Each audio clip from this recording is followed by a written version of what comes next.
Okay, good morning, everyone. I'm going to call this meeting to order. First off, are there any declarations of interest under the Municipal Conflict of Interest Act? Sorry, and I have to go back. Seeing none, I want to start by welcoming Councillor Tracy to the Government Management Committee, and congratulations on your appointment to Ward 28 as well. I know everybody here is looking forward to working with you.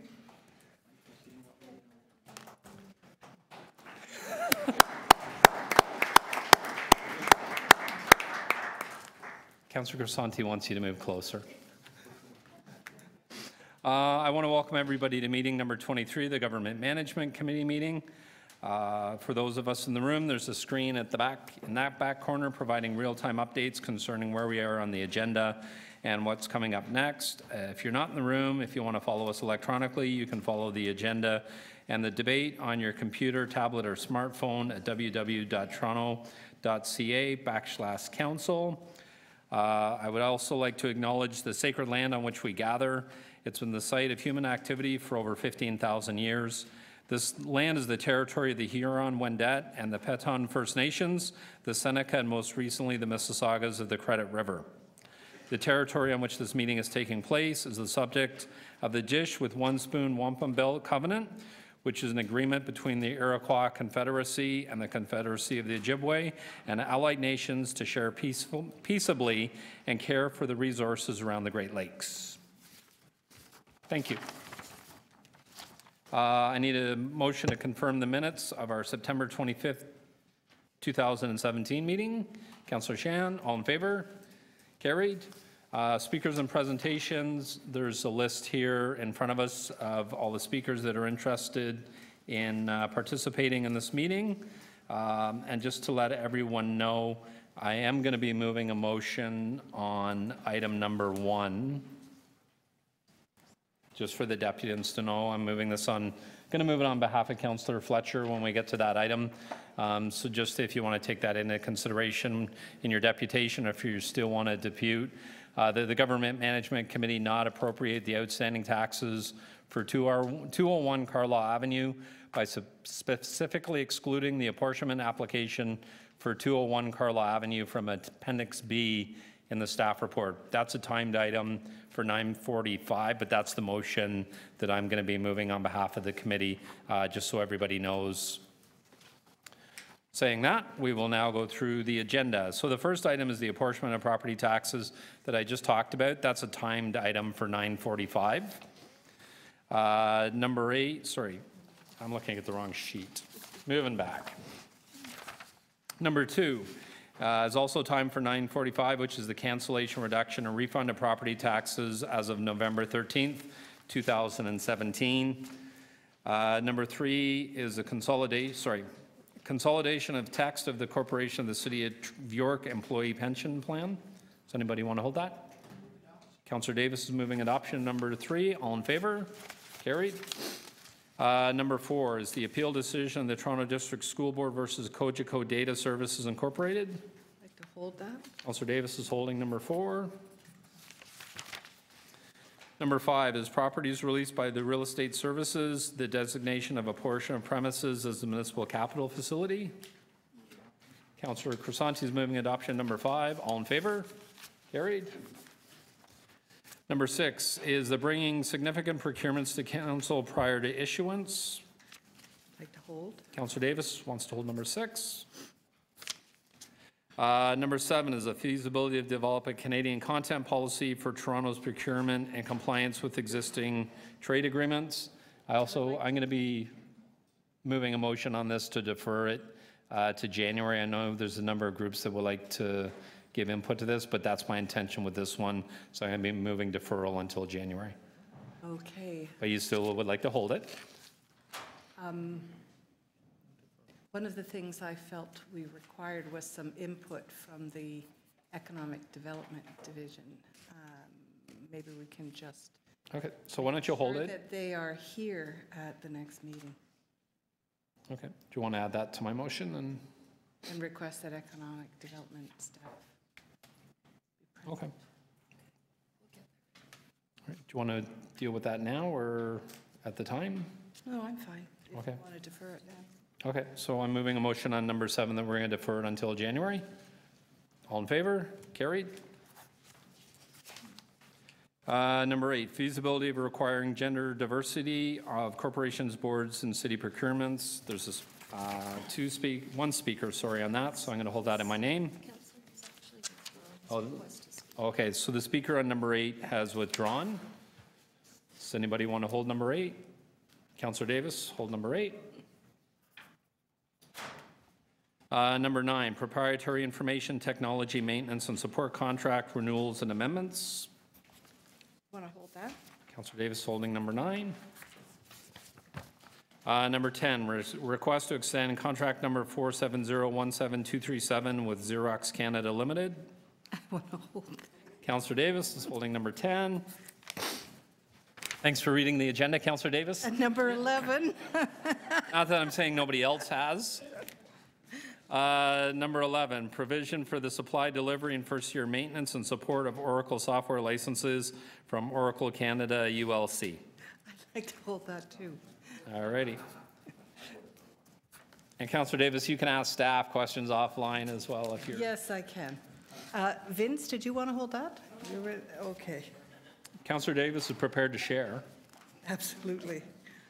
Number 12, the land donation located at 107 Comrie Terrace in Ward 36.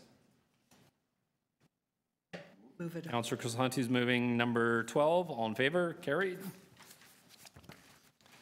Number 13 is the acquisition of 925 Albion Road for multi-service center and parkland purposes in Ward number 1. Councillor Crisanti is moving number 13. All in favor? Carried. Means all the money. Sorry?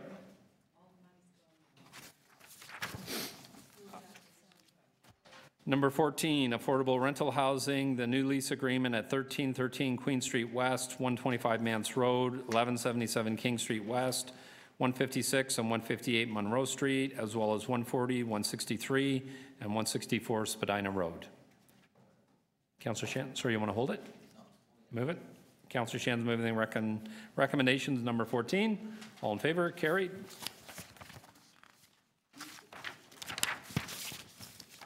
Number 15, termination of the offer to donate land from the Mount Pleasant Group of Cemeteries, MPGC, to the City of Toronto. I have a motion that this one's being withdrawn. The item GMC 23.15 be withdrawn from the agenda. It'll be back. All in favor? Carried. Number 16, expropriation of 1269 Danforth Road for the Scarborough Subway extension. We have a speaker on that. Number 17 is the expropriation of 13 Barberry Place and 23 Barberry Place for a new east-west road in Ward 24. Councillor Shan, did you want me to the recommendations? All in favor? Carried. Number 18, Facilities Management Services Review of External Cleaning Contracts. Councillor Davis would like to hold number 18. Number 19, Amendment to Purchase Order number 604-2010 for the Lower Don River Trail improvements. Councillor Davis is moving adoption of number 19. All in favor? Carried. Number 20 is the amendment to purchase order number 604-4167 with Mopal Construction Limited for construction work at the Guild Inn. Councillor Crisanti has a question. Okay. Number 21, contract amendment for Corporate Express Canada Incorporated, operating as Staples Advantage Canada for the non-exclusive supply and delivery of office supplies and related products. Councillor Crisanti is moving the recommendation, number 21. All in favor? Carried. Number 22, Fair Wage Policy Compliance Verification for Aloia Brothers Concrete Contractors Limited. There's a deputy on that. And number 23, Pegah Construction Limited, disqualification from city contracts, fair wage policy, non-compliance. And there's a deputation on that. Okay, we'll go back to the beginning of the agenda. So So item number 1 is the apportionment of property taxes, the November 13th, 2017 hearing. Sorry? I just say one or two things before you move that motion? Yep. Thank you. As you see, there's quite a few residents here for this item that are willing to speak to the committee, and I think they're all agreeing that if that motion gets moved, that they don't need to address the committee for this hearing. They understand it's a hearing, and that your motion is to remove 201 car law from Appendix B, which is the apportionment list. I just want to thank Mr. Casey Brendan and the staff for attending a very large meeting at 201 car law, and say that, thank everyone in the condo for being understanding and coming to a good conclusion here. I hope so. The condominium corporation went broke, and the Assessment Review Board took 8 years in order to conduct an appeal. So by the time it was assessed, it was now assessed on individuals rather than the corporation. As I understand it, the city has taken steps in that interim to ensure that a corporation must remain operational in order to have any charges such as these types of charges against the corporation rather than individuals since that time. So I just want to thank you very much for moving that, Mr. Chair, and I hope that this passes this committee. Okay. Thank you, Councillor Fletcher. And so before I move this motion, this is a statutory meeting that has to be held. So I do have to ask if there's anybody in the room that's not on this list that wants to make a presentation, if they can let me know now. So is there anybody on the list that would like to be added? And then I have to ask a third time if anybody would like to have their name added to the list. Seeing none. And so I have a motion that I'm moving. The Government Management Committee not appropriation the outstanding taxes for 201 Carlaw Avenue by specifically excluding the apportionment applications for 201 Carlaw Avenue from Appendix B in the staff report. Go ahead. Ask for it recorded. Sorry. Okay, and then there's another motion as well.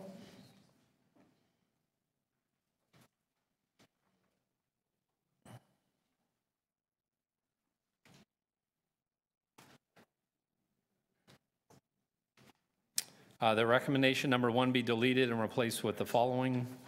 The Government Management Committee approved the apportionment of property taxes in the amount identified in Appendix A and B under the columns entitled Apportion Tax and Apportion Phased/tin Capping, excluding the following applications from Appendix B.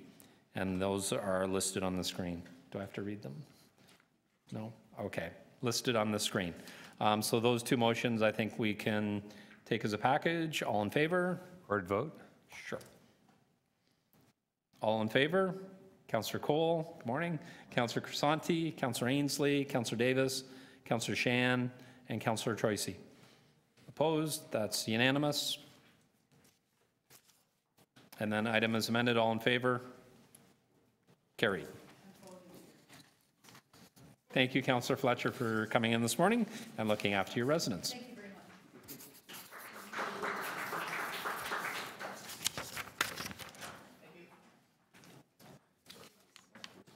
Okay, item number 2 is also a timed item for 9:45. The cancellation reduction of property taxes for as of November 13th, 2017 hearing. There's no registered deputants. Is there anybody in the room that would like to make a presentation on this item? Is there anybody in the room that would like to make a presentation on item number 2? And finally, is there anybody that would like to have their name added to make a presentation on number 2? Seeing none, I need a motion to move the recommendations. Councillor Cole, all in favor? Carried. Okay, the next item on our list, actually, I guess, that's right. So we'll go down to item number 16, expropriation of 1269 Danforth Road, Scarborough Subway Extension. Derek Moran. I thought I saw Derek. Morning, Derek. You've been here before, you know the drill. You get 5 minutes whenever you're ready.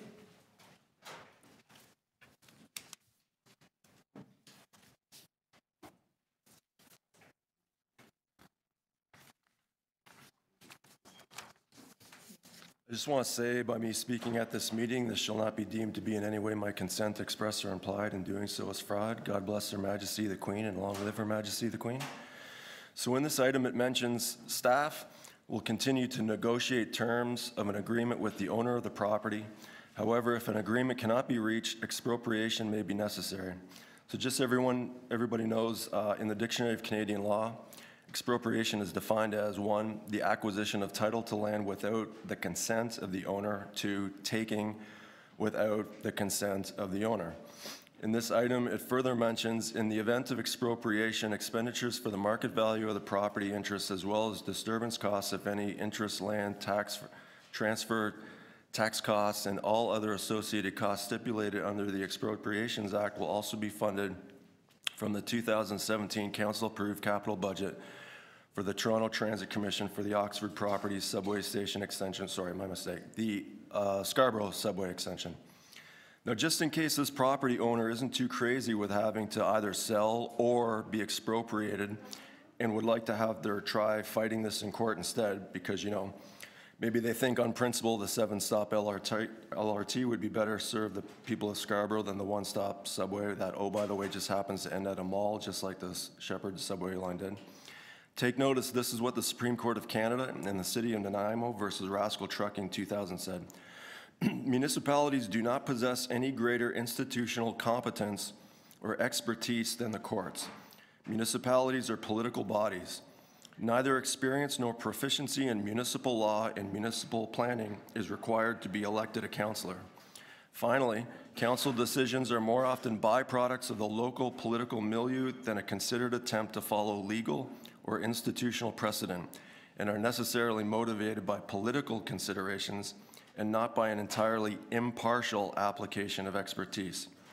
Now, as I understand it, expropriation is a really nice way of saying, hey, you might not like it, but we're taking your land anyway.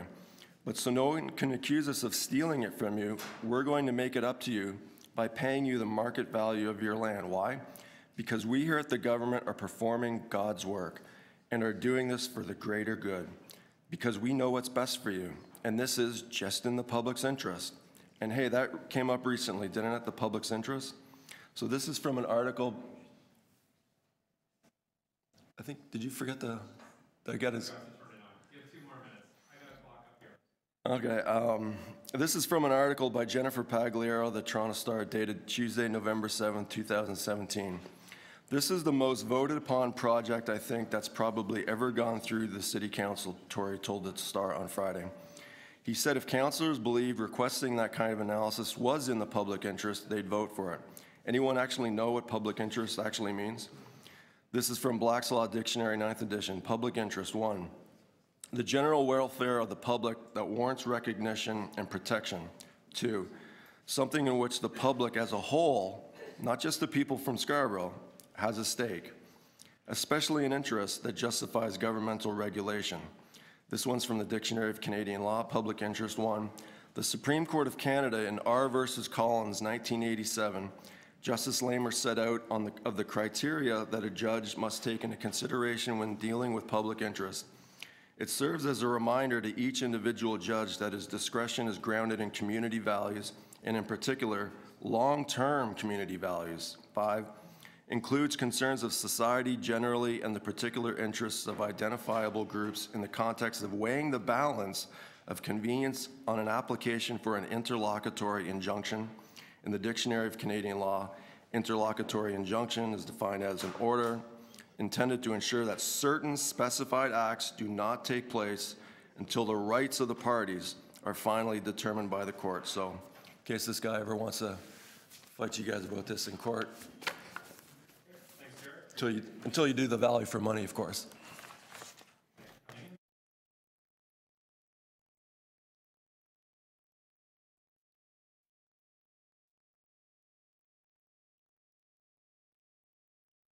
Are there any questions of staff on item number 8?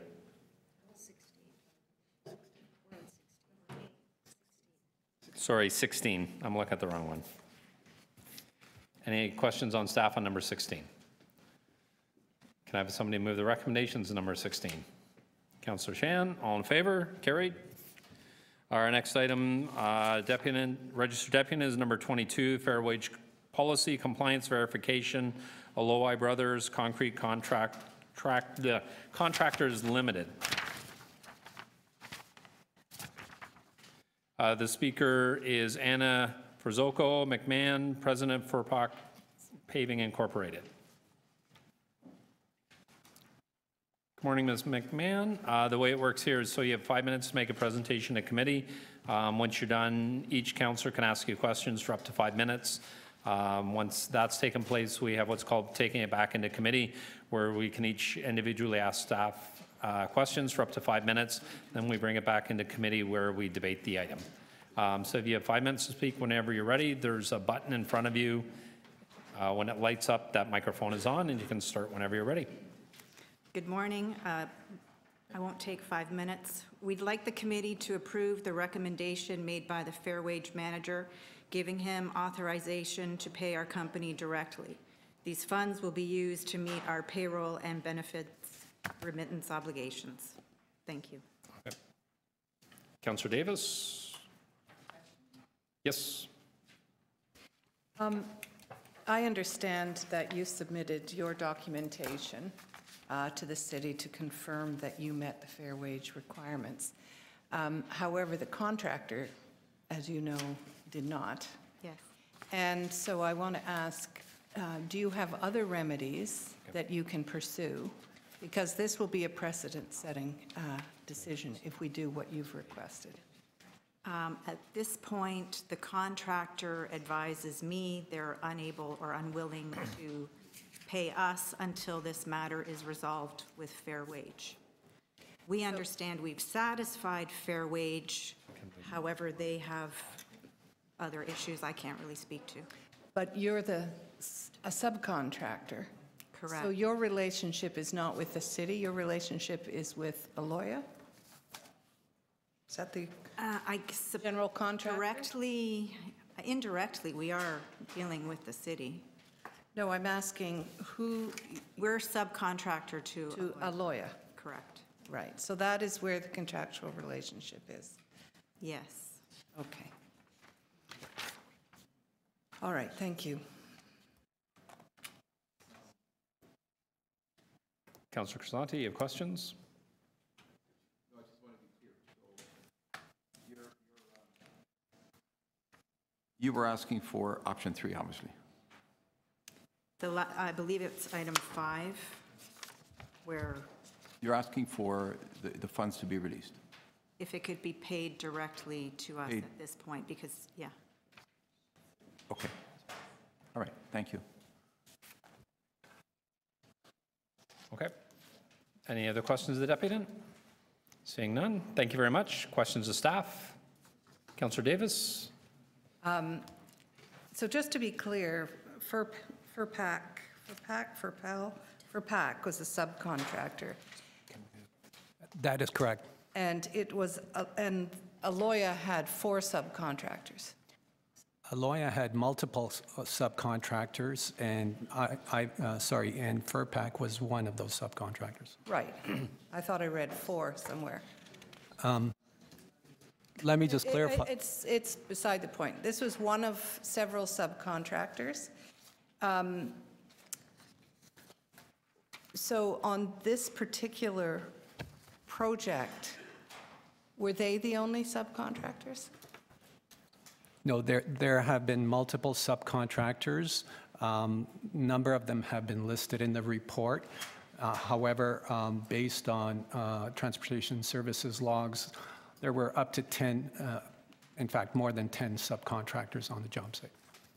And what is their status, do you know?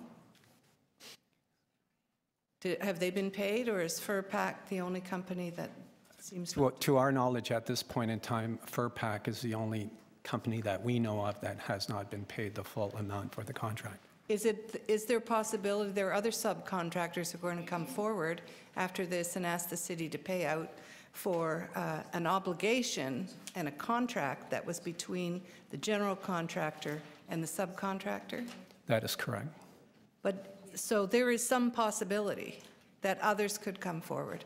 That there is a possibility, yes. Okay. Maybe I'll ask legal staff. There is a contract here between FERPAC and Aloia that has been frustrated, or however you describe it in legal terms. Why should we pay out to a subcontractor? Don't they have other remedies to recover the $13,777 that they're looking for? Councillor, first of all, just to be clear, my understanding from our review of the file was that there were 4 subs, and 3 of them were unionized subs, so that is sort of a self-policing regime. So the union, if there's any issues with payment, it goes through the union. So 3 of the subs were unionized subcontractors. No, but do we know whether any of those subcontractors have been not paid by Aloia? It would have been dealt with through the union process, because there's the fair wage policy, as you're aware, has 2 branches. No, what I'm asking, those subcontractors could have paid their workers, but how do we know that Aloia paid them? It would have been dealt with by way of the union. For the unionized workers would have been dealt with, the payment of their workers would have been dealt with through the union. No, how do we know whether Aloia paid that subcontractor? FERPAC? No, any of the others. Sorry, if I may, this is through the chair. I think that the point that the councillor is raising is whether or not we know that on a corporate level, Yes. Aloia has met its obligations to FERPAC or any other contractors aside from FERPAC. And I don't believe that we can state categorically that we are sure that that is the case. I think what we can say is that given the process of the fair wage policy and the manner in which that matter has been investigated, it would appear that there aren't claims by other workers For the workers, I understand that part. to money pursuant to the fair wage policy. Right. The other thing to staff, to me, this report, you have the recommendation set up as 1 or 2 or 3 and or 4 in a way that it seems to me it could be 1 and 2 and 3, or I'm wondering if we were to adopt number 1, that we retain the 150 in case there are any claims coming forward, and we were to maintain it for 1 year, and then release it if there have been no other claims with an administrative fee. How would that, which motions would I move? You would move 1, Yes?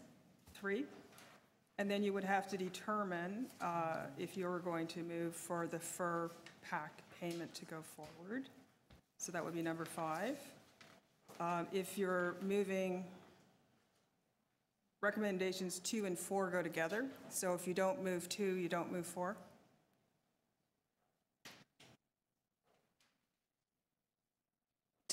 Sorry? Okay, so recommendation 4 is that they be banned. Yes? Okay. For 2 And- years? Right. Recommendation 2 is that we keep the money. Right. We keep the money, and then they're banned. They don't do any work for 2 years. Can we withhold the money for a certain period of time and ban them? Because holding the money is intended to be there in case there are further claims. Right. So you could move recommendation 1, Yes? which is we give them another year to comply. Right. And at the end of that 1 year, you could say, well, should we then permanently retain the funds? That's a choice. Or you could say we could, at the end of the year, after we've exhausted all those possibilities, we could say, well, then we just charge them an extra admin fee and then refund them the So difference. that's 1 and 3. Sorry, Councillor. Okay, I just struggled understanding this report, so Okay. I'm going to have another couple. Sorry? I'm going to need another couple of questions. Okay. Councillor Shand, I see your hand. You're good. Councillor Crisanti? Thank you, Mr. Chair. So, again, clarification is necessary. This report's dated October 30th. Since then, has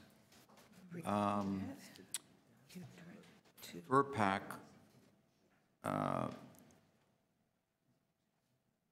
or Aloia, sorry, met its obligations. Has that been paid? Sorry, could you repeat that, sir? Well, there's an outstanding amount of 13,771, or was at the time of the report. Have they since met those obligations? FERPAC would have to advise whether lawyers paid them in the interim. Are you aware of Sorry, I didn't hear the answer. Was it? FERPAC would have to advise whether Aloia has paid them in the interim since this report was written. I do not believe that's the case. Well, you don't know then, since if it has been paid. Have they advised you, Mark? It's been 2 weeks, Not to our knowledge. not to your knowledge. And I think you were already asked these questions, but so we have we're holding $150,000. There has been a technical amendment to that. It's $100,000, and this has been conveyed to the clerks. So then we're holding 100,000 now, not 150. That is correct. And are we at all aware of any other possible claims that may be coming forward? Not at this time. And when we say not at this time, you think there's something pending, or are we pretty clear that there will not be? Well, this has been an ongoing investigation, and it's taken quite some time, and to this point, we haven't received any additional claims. Okay. And it seems that one of your recommendations is to advise the contractor that the holdback will be released, subject to an additional administrative fee of 15% of the full value of the holdback. So Permanently. if that was the decision of this committee, then I gather you're in support of that as well. That is correct. And what would the reason for 15% holdback be? That is indicated in the bylaw, that 15% is the amount of non-compliance levied on top of the contract. Have we had issues with this company in the past, or like a history here that we should know about? This company has not done a lot of work for the city. This was one of the major projects undertaken. And prior to the award of the contract, we requested the company to disclose their payroll, to disclose their list of subcontractors, and that the company understood fully what the wage rates should be paid to the workers while performing the work. So we really haven't had that much of a history with this company. Through the speaker, I just want to add, on that particular contract, they have received a poor performance rating. However, it hasn't triggered the, any further sanctions based on the way our process works. But they didn't perform well on this particular contract in of itself. So did you say you received a poor performance rating? I didn't hear what you said there. Sorry, the division transportation provided them a poor performance rating on the contract themselves. So they performed the work poorly and received a poor rating as a result. Was there any financial impact as a result of this poor rating, and has that been considered in these recommendations? Through the chair, I don't think there's, the work got completed, but the fair wage issue is separate from a performance issue. So the Fair Wage Office looked at its own bylaw, and I'm just bringing to answer your question about is there any other issues, there was a performance issue. Okay, and I understand that. I just want to know if there's any financial impact related to the poor performance that we have to address, but that's not what we're talking about here. Okay, thank you. I think I'm okay for now. Thank you, Councillor Crisanti. Other questions of staff? Can I ask mine first? Thank you. So it's on maybe Mark, if somebody can explain to me the difference between, so in the recommendations, the difference between recommendation 1 and recommendation number 2. Okay, so recommendation 1 is to provide Aloia with a further period of 1 year to see if they can come up with the records that they have failed to produce, over the last 2 years? Okay, so I think this contract was concluded over a year and a half ago? Is that correct? The end of 2014, this contract was concluded. So this is to allow them a further year to provide records which they have yet to date to provide to the city. So that's recommendation 1.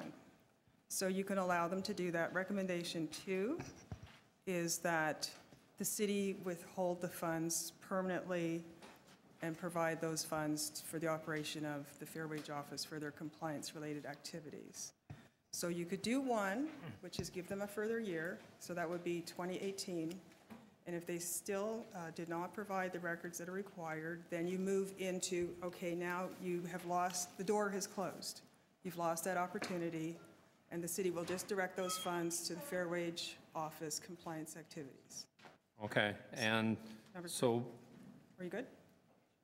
So I'm trying to understand, I guess, they'd have another year to provide records. Right. So if I move number 2, the city would look for those records on the employee's behalf, or how does, I don't understand why you're looking for records in 1, or expecting them, hoping they'll still provide information, but not hoping they'll provide that information in number 2. Okay, so basically, because the Fair Wage bylaw is silent on many things that are now coming up, it's just not been amended to address all of the situations that are being encountered by the Fair Wage manager. Okay, so that's why we said we need guidance on a number of fronts. Which approach does the committee want to pursue? Do we want to give them extra time, where it appears to date they have not been able over 2 years or 3 years to produce these records? The question is, will they really produce them in the next year coming up if they haven't done it so in the last 2.5 years? Unlikely, but it's an option we want to leave open for the committee to consider. So if you take that out of the mix, then you can say, well, what else can we do? So we can just say, you've had your time, you haven't provided them, we'll just hold the money back. If you think that's too draconian, then you have another option, which is we'll give you a portion of the money back, but instead of the normal 15% administrative fee, we'll tack on an additional 15% sort of non-cooperation, non-compliance fee to the norm that's already set out in the bylaw, okay? Okay, so then, the committee passes number 1. Okay. So that's another year where you hope you'll get the records where you haven't seen them in 2 years, and the employees in the subcontractor that are non-unionized, for example, are going to wait another year before they see any money. That's my understanding? If there are any out there, my understanding from the Fair Wage Office is the only ones that have come forward in this time have been the ones from FERPAC, and all the other ones, if they had a grievance, it would have been dealt with through the union process. Okay. So as far, to the knowledge, as far as I'm aware from the Fair Wage Office, there have been no other employees and or subcontractors who have come forward to the city to say, oh, you know, we haven't been paid. And no workers have come forward to say they're owed outstanding money. Okay. That's my understanding the status today. All right. So then, looking at the 5 options in this package, so we're supposed to come up with a package of options. So if I wanted to see the workers paid as quickly as possible and the appropriate actions taken under the fair wage policy, if I move recommendations 2, 4, and 5, that would be recommendations that aren't going to come into conflict with each other. No, 2 would be that the money is not given back to Aloia, but is directed to the Fair Wage Office. Yep, which has done an excellent job since 1893. 4 would mean that Aloia, despite the fact that this is their first event of noncompliance under the bylaw, would effectively be treated as if they had 2 events of noncompliance within the 2-year period. Right. Okay? And 5 would be that a portion of the funds that you would be directing to be given to the Fair Wage Office for their compliance activities, a portion of that would be directed to FERPAC. And I believe that there have been instances in the past where the city, for various reasons, even though we don't have a direct contract with the subcontractor, have directed funds to be paid to a subcontractor in instances when we've had issues with the contractor, the general contractor. Okay, all right, thank you very much. I don't know, does the committee want another round? Yes. Okay, so Councillor Davis, Councillor Shan, and then Councillor Crisanti. Okay. So I apologize. There is an individual here that's representing Aloia Brothers, and she would like to speak on this item. there is another item that has to deal with them, isn't there? That is a separate report. Yeah. Okay.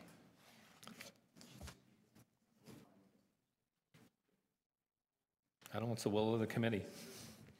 You're supposed to, there's a timeline for registering to depute, so it's up to the committee.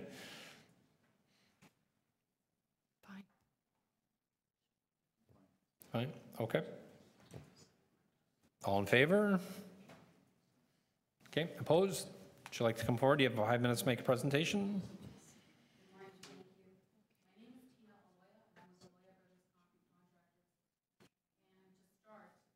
All wages have been paid and were fairly paid. We submitted all documentation that we had to the Fair Wage Office. We also noted many discrepancies in reports from the City of Toronto staff versus our own records. The most blatant of one came the very last day of the job, when the only contractor allowed to work on the site was FERPAC, and that was by order of Hector Morano, at that time the director of that department. They were the only ones on site. The listed employees or workers on site by FERPAC was 6. The listed number of workers on site by the City of Toronto staff was 20. It was impossible to have 20 employees on that last day. We have been repeatedly providing information to the Fair Wage Office, letting them know that there were some blatant discrepancies. The first day of the contract, we had 3 employees on site, 2 deliveries. They listed 14, which is highly impossible. We repeatedly, and again I underline this, repeatedly told them this. We repeatedly provided the information, especially regarding the employees. All employees have been paid. Subcontractors were asked to hold on, as was Anna, to hold on until this $100,000 holdback was released to us, because that's what we were considering it, a holdback. That $100,000 represents about 9% of the entire contract that we did with the City of Toronto that year. This is not our first contract with the City of Toronto. We've been working as a general contractor for the City of Toronto since 1996. We do not take a lot of jobs. We only take a handful here and there. Nothing obtrusive to the larger contractors who can really take on those jobs. I understand that. But we've never ever not paid our bills. And Anna knows that as soon as the $100,000 holdback is released to us, hers is the first check that goes out. So I ask you to please release the $100,000 holdback that is owing to us. This has been ongoing since 2014. That's 3 years. 3 years that we have not even worked in the City of Toronto because of the bad taste in our mouths. Thank you. Okay, thank you. Are there any questions of the deputant? Councillor Shan? Thank you, Mr. Chair. So you mentioned at some point that all staff are paid. Is Yes. that true? So all of them have been paid? Yes. And you, according to you, there's no more information you need to provide to Fair Wages Office? There's no more we can provide to them. We've also listed out all the discrepancies. We sent the discrepancies email to them a few times, which they maintain. They fall back on the City of Toronto records. But we keep telling them that the City of Toronto records are incorrect based on the last day. If you just take a look at the last day, when FERPAC was the only contractor allowed to work on site, the only one because it passed November the 30th, and they list 20 employees. FERPAC lists 6. I go with FERPAC information. So if you were given one more year, there won't be any additional information? What could I provide to them more than what I already have? And all the employees have been paid. The second question I have is around your practice with subcontractors. When money is being held, say you said 9%, do you also hold release of funds? Yeah, it's between 9 and 10% that's being held back right now by the Fair Wage Office. And we asked our subcontractors, proportionate. To be held from Yes. their subcontractors? Yes. Thank you. Councillor Davis, 5 minutes. So there were no workers paid cash? No. There were, No. you've made all appropriate deductions and your Yes, your payroll records indicate the number of people that were working on your Yes. site? Yes, and we've provided this information. Thank you. Councillor Crisanti, 5 minutes. Thank you. Thank you for coming in and providing your explanation. So then there are no, again, I just want to be very clear, there's no outstanding payments owed to anyone at this point. Has FERPAC been paid the $13,000? FERPAC has not been paid the $13,000, and I asked Mike and Anna Furzoco of FERPAC, like I asked the other contractors, the subcontractors that were involved, hold off until we get that holdback released to us so we can release that to you.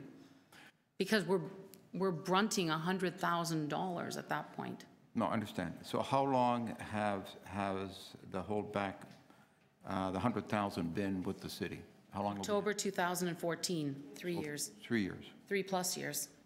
And you've been doing business on and off with the city since 1996, you said? 1996, our first job was in East York. And how has the relationship been over the It's last? always been good, always. Okay. And you've been paid your holdback in the past? Yes. In a timely manner? Yes, yes. And this is a 3-year holdback, you said? And why 3 years? I'm calling it a holdback because the Fair Wage Office imposed it upon us. No, I understand, but I'm just wondering why, in your opinion, can you tell us, why do you think that the city's been holding it back for 3 years, which seems, I would think that we're interested in also releasing that. I would have hoped so. All the Ts are but crossed and Is are dotted. Everything was provided. And I don't know if it's slow to action.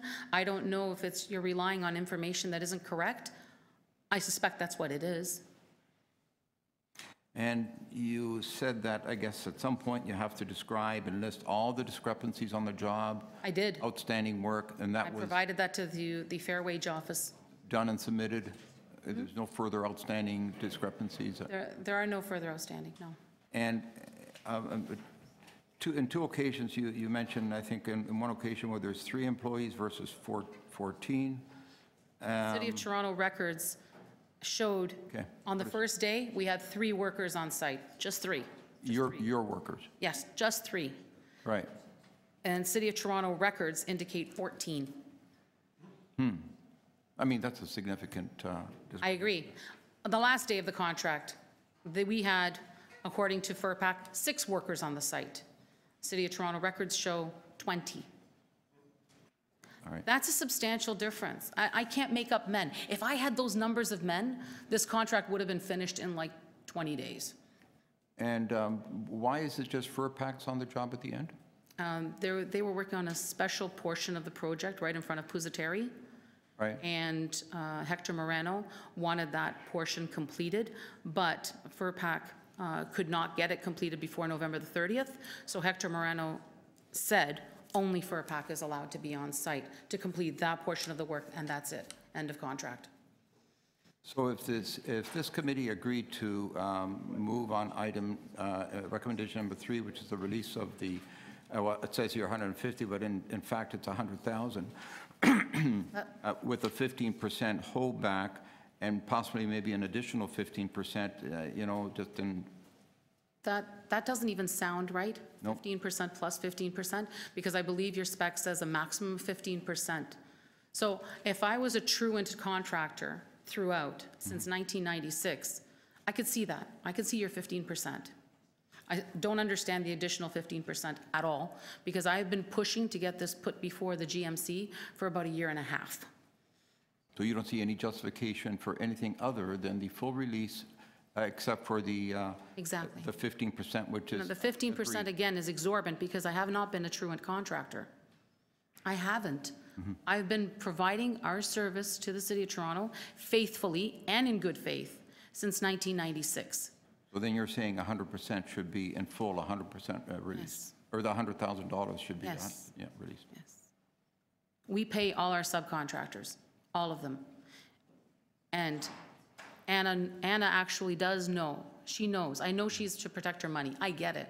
I'm the first one to say that. When you say Anna, who's I'm Anna? sorry, FERPAC. FERPAC. FERPAC knows. We will be releasing that money to her as soon as we get it. I have no interest in keeping her money. It's her hard-earned money. All right, thank you. And I guess we have questions of staff now, don't we? Thank you. Thank you. Thank you very much. Thank you. Questions of staff? Councillor Shan is pointing at Councillor Davis. All right, Councillor Davis. I still had questions about these recommendations, and now I have questions about this. So So you get 5 minutes to cram it all in, starting now. can you just respond to the deputation's comments of the deputant, who can also take her seat, Mr. Chair? Oh, sorry, thank you. Thank you. Okay, from the Fair Wage Office standpoint, we've been having difficulty really determining whether or not Aloia is compliant. First of all, we were able to obtain payroll records from Aloia and some of Aloia's subcontractors.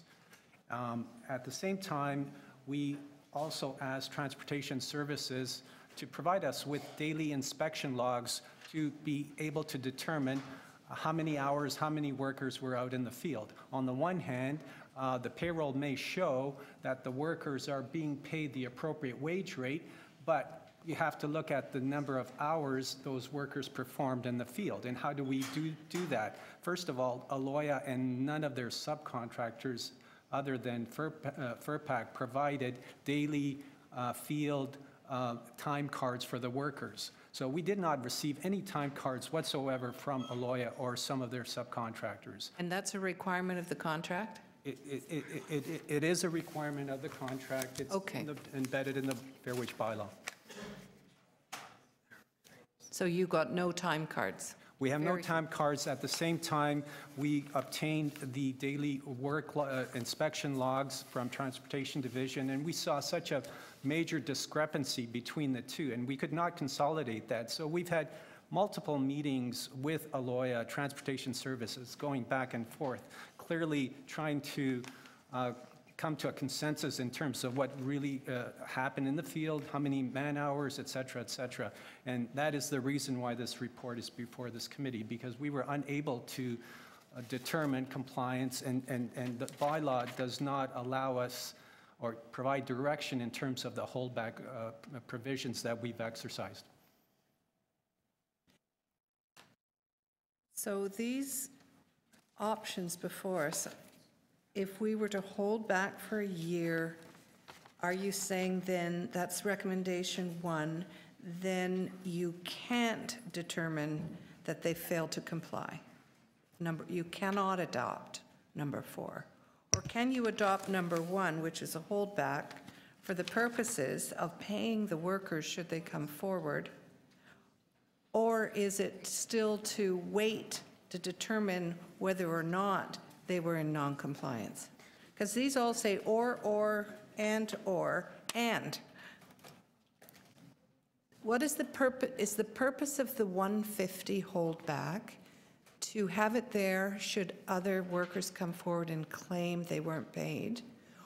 Or is it to wait for them to submit further documentation, at which point we will determine whether or not to sanction them for non-compliance? The $100,000 holdback. Sorry, just to interrupt. So just so everybody's clear, the recommendations in the report, there's a typo. It's supposed to be $100,000, Right. not 150. Okay. Sorry, Mark. So the $100,000 holdback is really a tool that is within the bylaw to allow us to put pressure on the company to disclose payroll documentation. And it potentially is also a rough estimate in terms of what potentially could be the outstanding back wages owed. Yes. And so it is intended to then say, we're giving you more time? That could be viewed, it could be viewed that way, exactly. So if we were to adopt recommendation 4, that says they have failed to comply, then we have made a determination, but we could still adopt 1, which is to withhold the funds, or 2, withhold the funds permanently, or withhold them for a while and take 15% for the purpose of potentially paying out any lost wages. Is that right? You could adopt 4 and hold back for the purposes of lost wages. You could hold it back. The reason why we put these options is because it's difficult to know, given the passage of time to date, whether or not any others will come forward, seeing as the work was completed in 2014. It's possible there could be 1 or 2 employees out there. The Fair Wage Office has paid employees directly in the past. So, but at a certain point, I guess you have to say, well, if no further records are going to be produced, then what happens? That's why we came to committee, to get guidance as to what the manager Fair Wage Office should do. Sorry, Councillor, you got 5 minutes again. Pay sheets. Okay, so yes, so the bylaw basically puts an onus, a requirement on each contractor and each subcontractor to keep a list of the names, classifications of all workers employed, the hourly rate and hours worked per day, and a record of the amounts paid to each. And then from time to time, Manager Fair Wage Office can demand a certified copy of all pay sheets, lists, records, and books relating to the work, et cetera. So the difficulty that the Manager Fair Wage Office is having is people are saying, sorry, we're not giving you those records. They'll just give you a lump sum and say, these workers worked, and here's the gross amount that we paid them, and they will not break it down on an hourly wage. So there's no way to really do the analysis, you know, have they complied with the hourly rate under the Fair Wage Bylaw? And this happens quite frequently, and it makes the work of the Fair Wage Office difficult. So that's why the Auditor General said, go back to the operating department, get their site logs, see how many people were on the job, because sometimes there may be unreporting of the number of people attending at the site. Because if you say we paid X number of people, you know, Y dollars, and that's only like 8 workers, but if there actually had been 10 there, then maybe there's 2 that are not getting paid the Fair Wage Office. We don't know. So when you take those things together and you try to request compliance with the bylaw, which says give us your hourlies, your totals per day, your timesheets certified, and you can't get that, then it makes it difficult to make the analysis. Okay, thank you, Councillor Davis. Councillor Shan. Thank you, Mr. Chair. So the way recommendations are, 1, 2, and 3 are mutually exclusive. One is to give 1 year time. The second one is to not permanently withhold. I'm saying stop the withholding, but retain it to use towards fair wages operations. And then the third one is to release the fund back. So these 3 are mutually exclusive. The 4 and 5, you have 4 and or. Why is 5 and? Should it be and or 5? So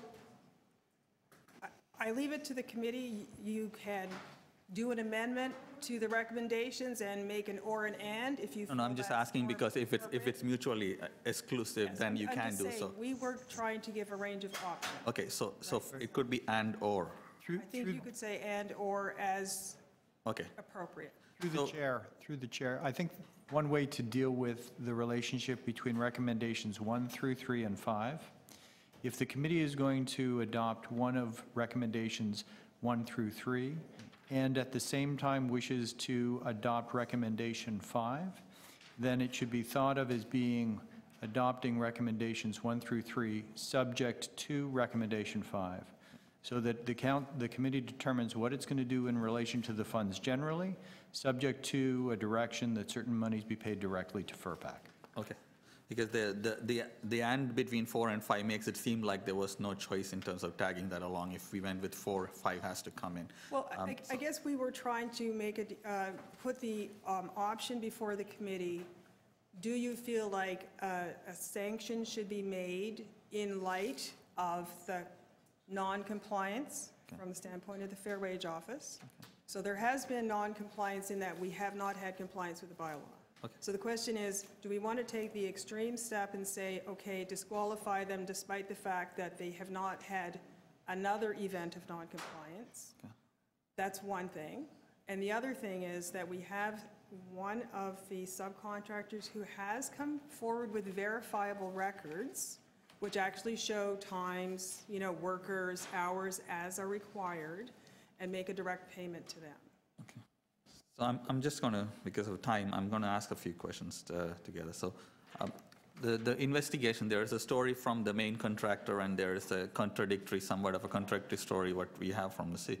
Have subcontractors and the contractors' stories been in any way contradicting each other from your investigation and work that you've done?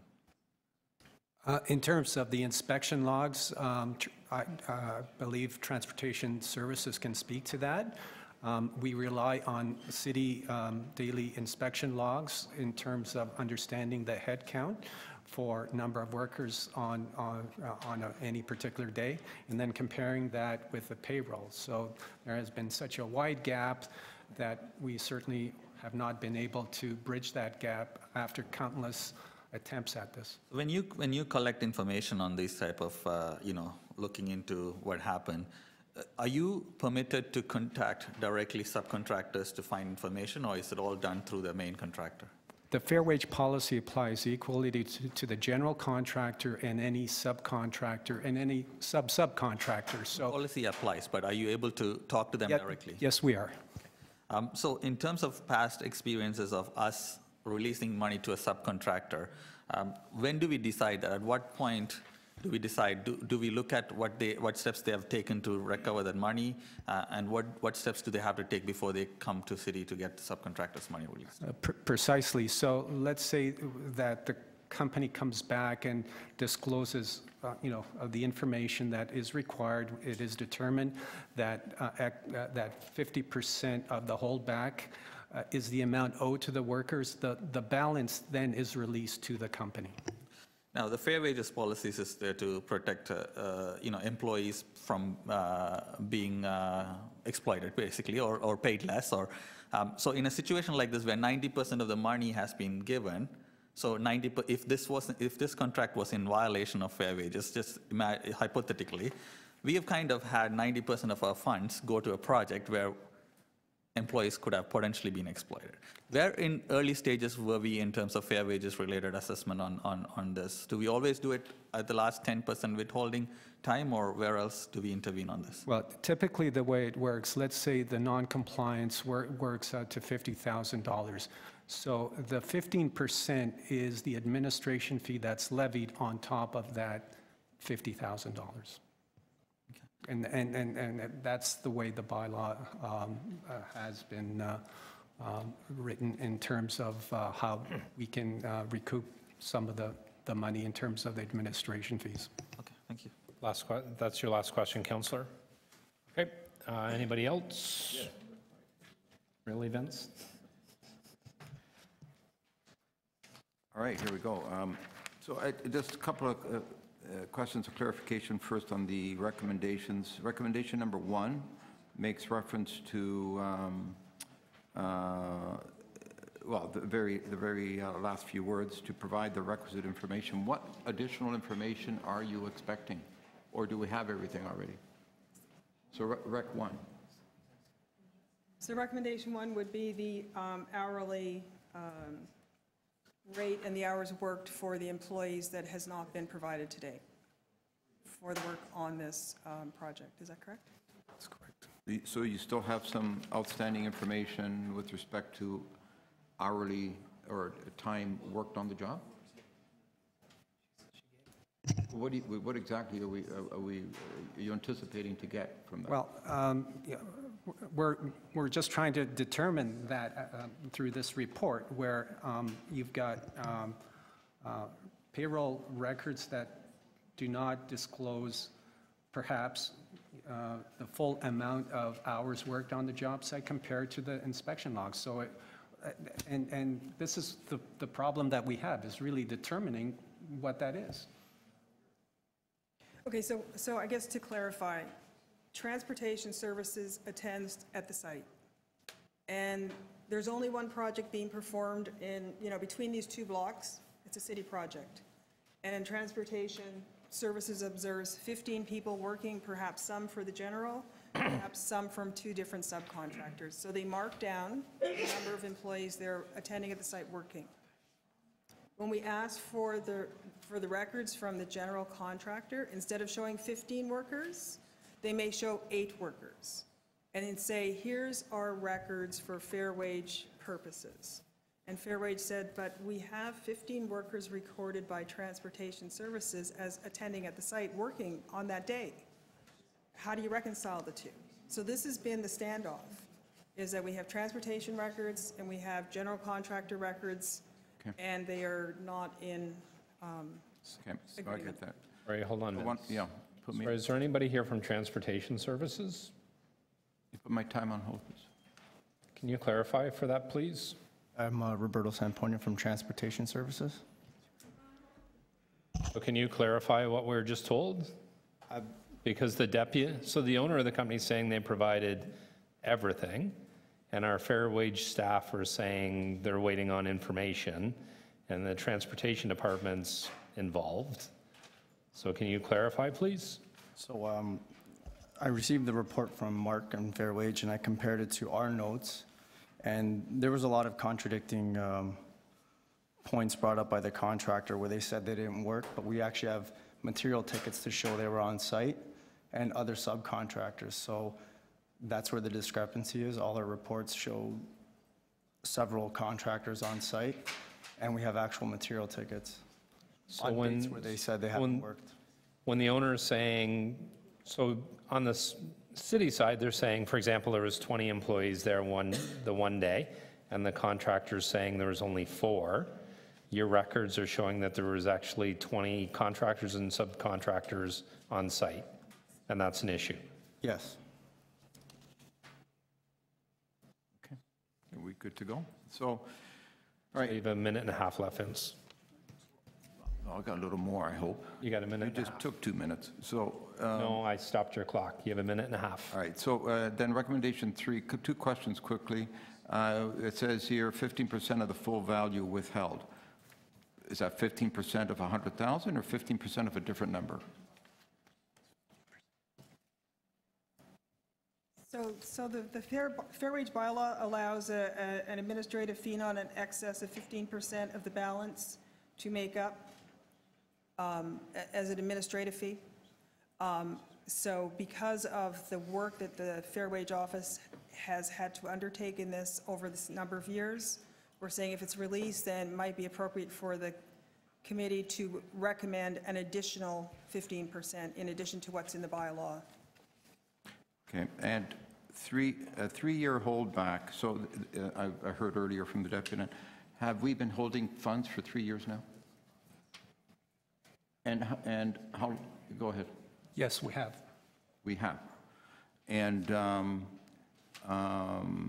when's the last time that,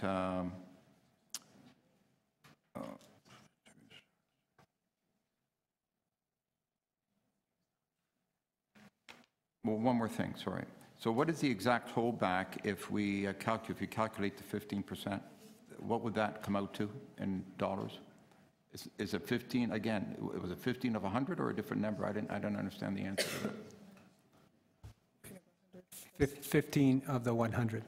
So it is 15,000, okay. And you've been holding back for 3 years. All right, thank you. Thank you, Councillor Crisanti. Councillor Tracy, questions? Tracy. Thank you, Speaker. So if we go with the recommendations 1 and 5, the subcontractors get paid, and the city has a further year to bridge the information gap. Is that correct? That is correct.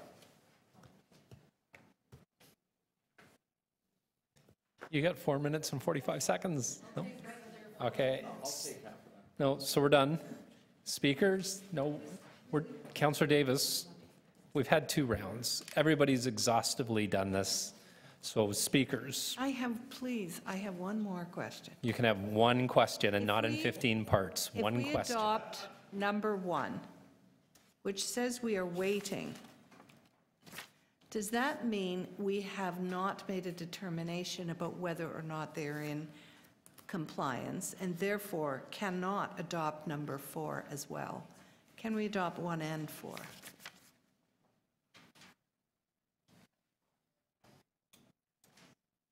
So to adopt number 4 means you have made a determination that they are in non-compliance, and as I said, it would be an extraordinary situation because the bylaw requires 2 instances of non-compliance within a 1 or 2 year period?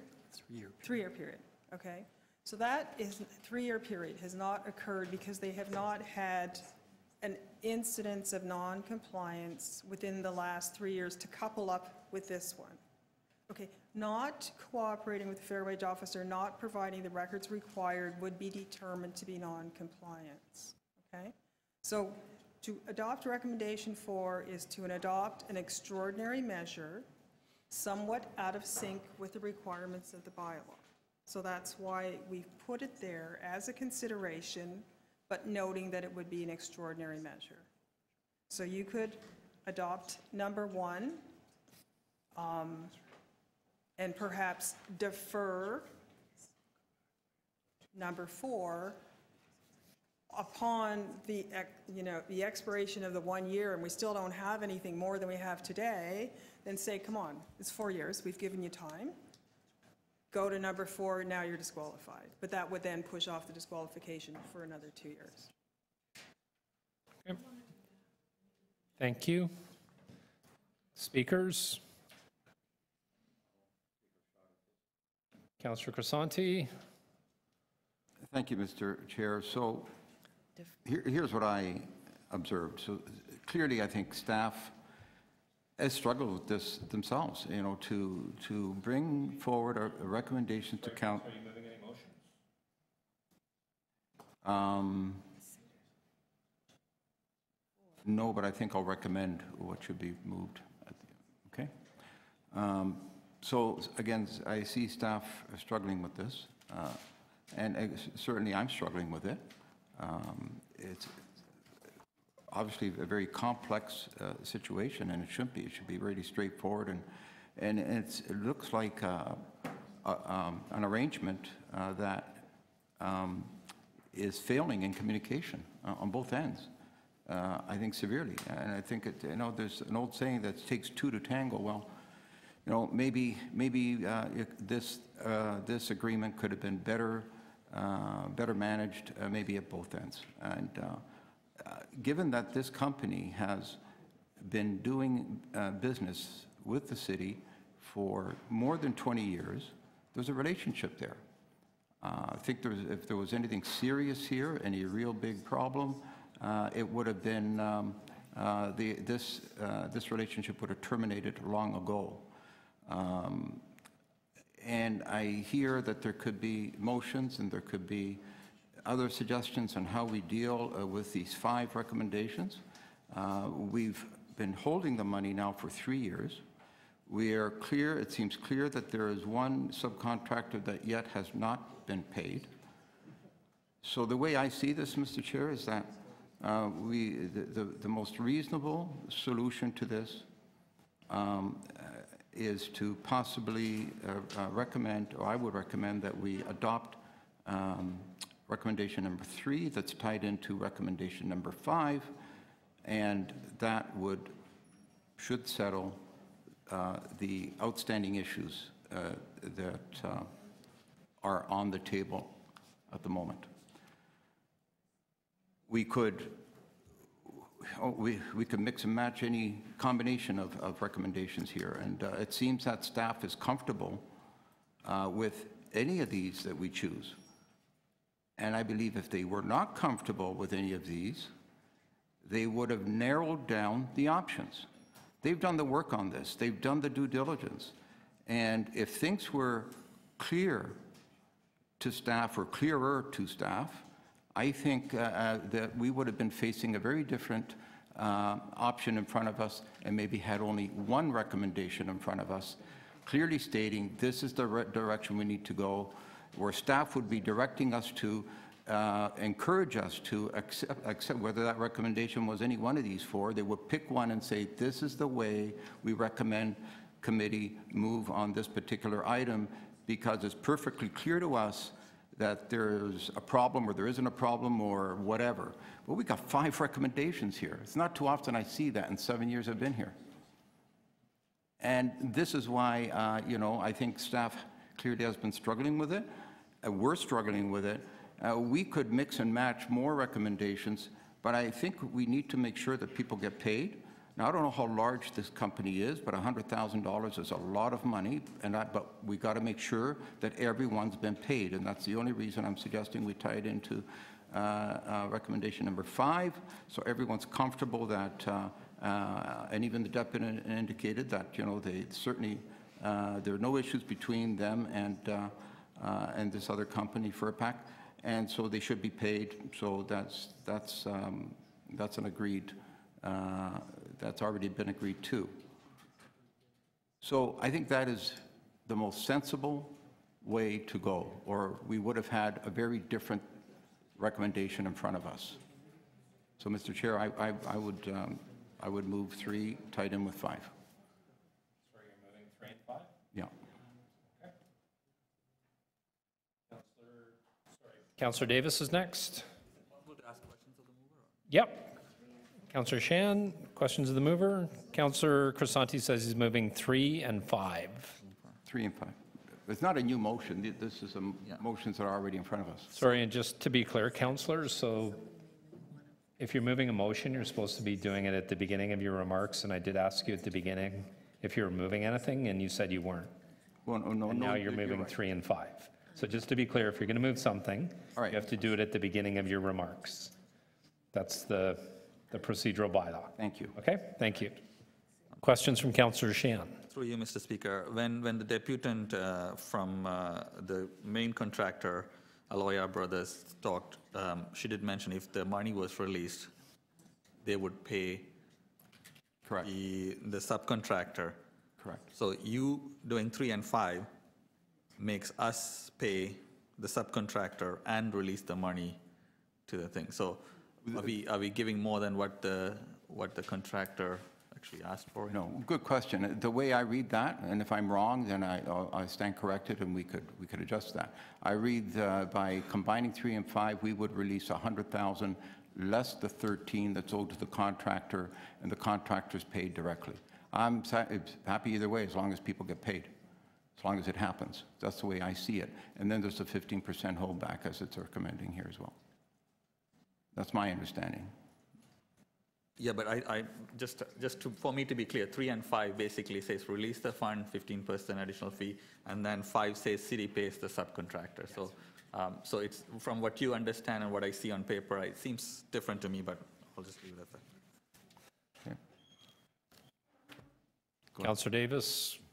Yes, what assurances are there that that release of funds will result in all the contracts being paid? Well, I thought, because I asked a number of questions in council, I know you did as well, so I thought we had a clear answer that there's no outstanding contractors or individuals that are still owed money other than FERPAC. And we still have a 15% holdback. Talking about the companies. Right. And we still have a 15% holdback. So the only sanction for their refusal to pay, to provide to us appropriate documentation is the 15% withhold. Is that, so the outcome is, why would you bother doing 5 if you're going to give them back all their money? Well, because And let them FERPAC is figure out owed. between FERPAC and them. Well, they can. That's exactly the way it should. They've got an agreement between each other. Don't you agree that one is owed to the other? Councillor, you know what, quite honestly, I'm comfortable with just moving 3. Okay. The only reason I tied it into 5, when I spoke with legal behind me, they made, I thought the advice I got was that if you tie any one of 1, 2, or 3 to 5, then we ensure that FERPAC gets paid. And in terms of sanctions, well, we've already been holding these funds for 3 years, and as I indicated in my comments, that if staff was comfortable, if it was clear in their mind that, you know, what's happening here, I believe they would have come back only with one recommendation, and that would have been recommendation 4. That's not the case. They're comfortable with any of these recommendations. Questions, Councillor? Anybody else have questions of the mover? Seeing none, thank you. Councillor Davis, you were next on the list. I think I have a motion almost ready. Verbalize your motion. Maybe I can just say what I have written, and is that we adopt recommendation 1, but amend it by amending 150 to 100, and to... Sorry, Councillor Davis, you don't need, it is 100. Okay, but it's not in the public record. There's a motion that deals. Okay. Sorry, your motion's on the screen now. Thank you. And then withhold the funds until July, and that we defer consideration, I don't know where defer consideration's gone, of number 4, which is whether to disqualify them to the July meeting. So essentially it says, okay, you've got one last chance to provide the time cards and the additional information. Do it in July before this end of this term, and then we will determine whether or not to disqualify them. And as for 5, I completely disagree that we should be paying FERPAC. FERPAC has remedies that arise out of their contract with Aloia. And I don't believe we should be paying a subcontractor. We don't know what the other whether the status of the other subcontractors' payments, whether they are in default, whether Aloia is in default to the other subcontractors, and we will have them come forward too. I understand we've all been struggling. I also don't think that Councillor Chrysantes, I understand where you were going, but to provide them a full restoration of the 100,000 and to give money to FERPAC doesn't work, because then we're double paying. So I can't support that motion. I just think that we have a fair wage policy that seems to work for all other contractors, and I don't understand why it's not working for Aloia. If they've got time cards, they've got time cards, and they can submit them. If they don't have time cards, they should. That is a requirement of our fair wage policy. The only way we can tell if people have been paid is if we have the daily cards and the hours of work. And if they can't provide the hours of work and who's been paid, then they're in violation of our fair wage policy, period. So our staff have been put in a difficult position, and our transportation staff put in a difficult position as well, because they've failed to provide the information they should be providing. If FERPAC can do it, and every other contractor who has a contract with us that abides by the fair wage policy every single day can do it, so can Aloia. And they've failed to do it. So, you know, the discrepancy is too large to not sanction them. And if the only sanction is that 15% administrative fee, I don't think that's right either. So this will be the second time. So let's give them a few more months, and then we're going to have to decide whether we sanction them. And it may be that there is no further information. And the question will be whether or not they're prepared to comply with the city's fair wage information requirements in the future, and there should be a sanction. The question is what? Councillor Shan, you have questions of the mover? So during the deputation, we heard clearly that there doesn't seem to be any more additional information that the Aloia Brothers Concrete Contractors can provide. So what would this additional time get us? Is this time for additional information or additional time for the staff from the city to kind of look into this details?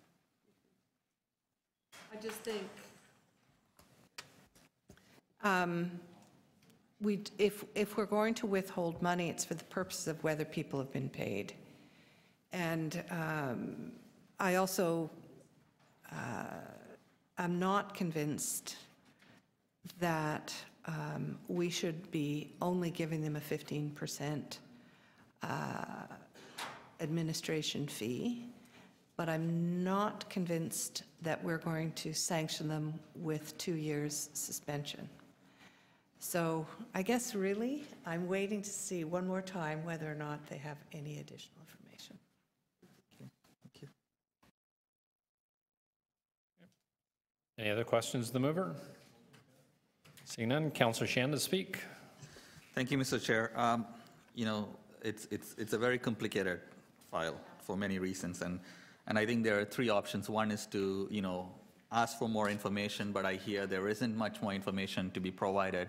But I think there might be a reason for us to extend to get more information on our side. You know, when have we, and under what circumstances have we paid subcontractors? Under what circumstances have we investigated through subcontractors and looked for further proof of what was going on and so on. So I don't see a lot of those details from our end to be able to make substantial decision to say there was violations on it. So maybe the extra time may be useful for us to look into those things. You know, obviously, you know, I was leaning more towards, you know, if there's no more information, either 2 or 3, either we release the money or we take the whole money and use it towards fair wages compliance-related operations, because, you know, and so I'm still torn.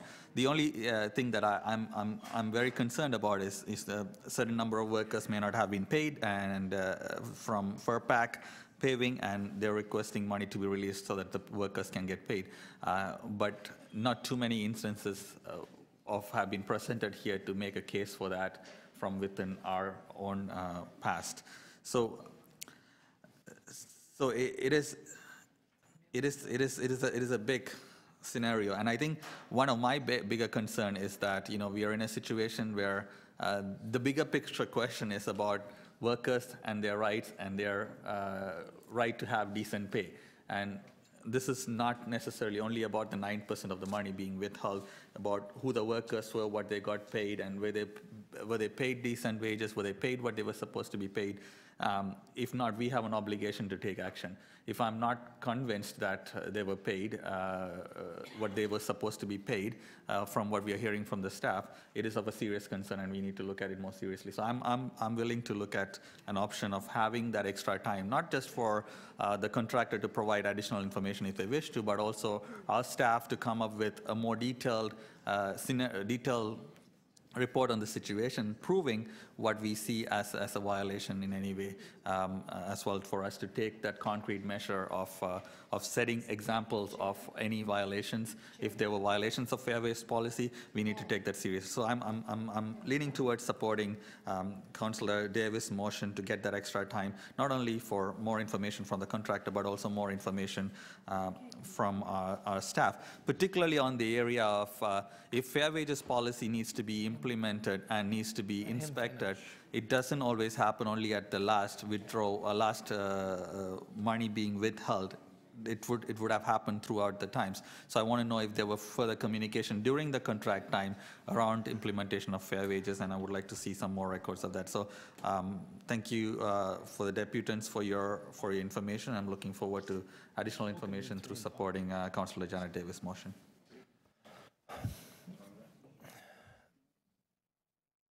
Questions of the mover? Sorry, my apologies. Too much paperwork flying past in front of me. Okay. So we have one motion in front of us. Sorry, Councillor Troisi, did you want to speak? No, I'm not gonna. Councillor Troisi? Councillor Davis? Councillor Troisi, did you want to speak? No? Okay, so we have one motion in front. Sorry, we have two motions. The first one's being moved by Councillor Crisanti.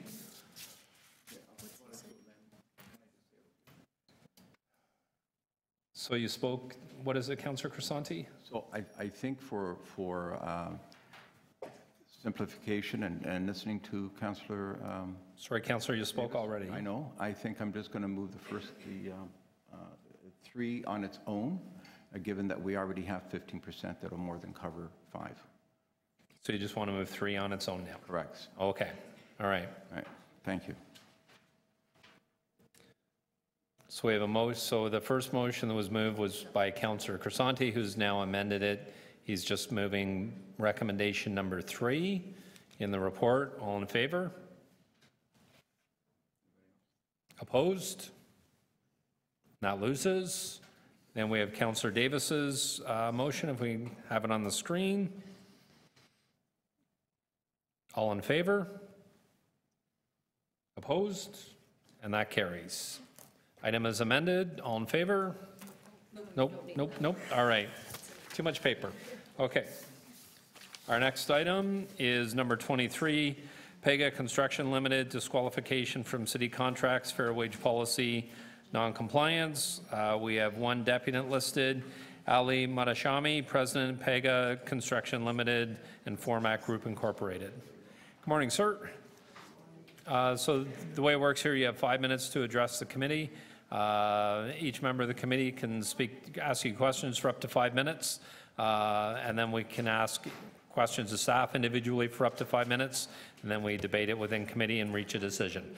So you have 5 minutes whenever you're ready. There's a clock you can see up on the wall over there. So I saw it. That lets you know when your 5 minutes is up, and I'll remind you as well. Sure.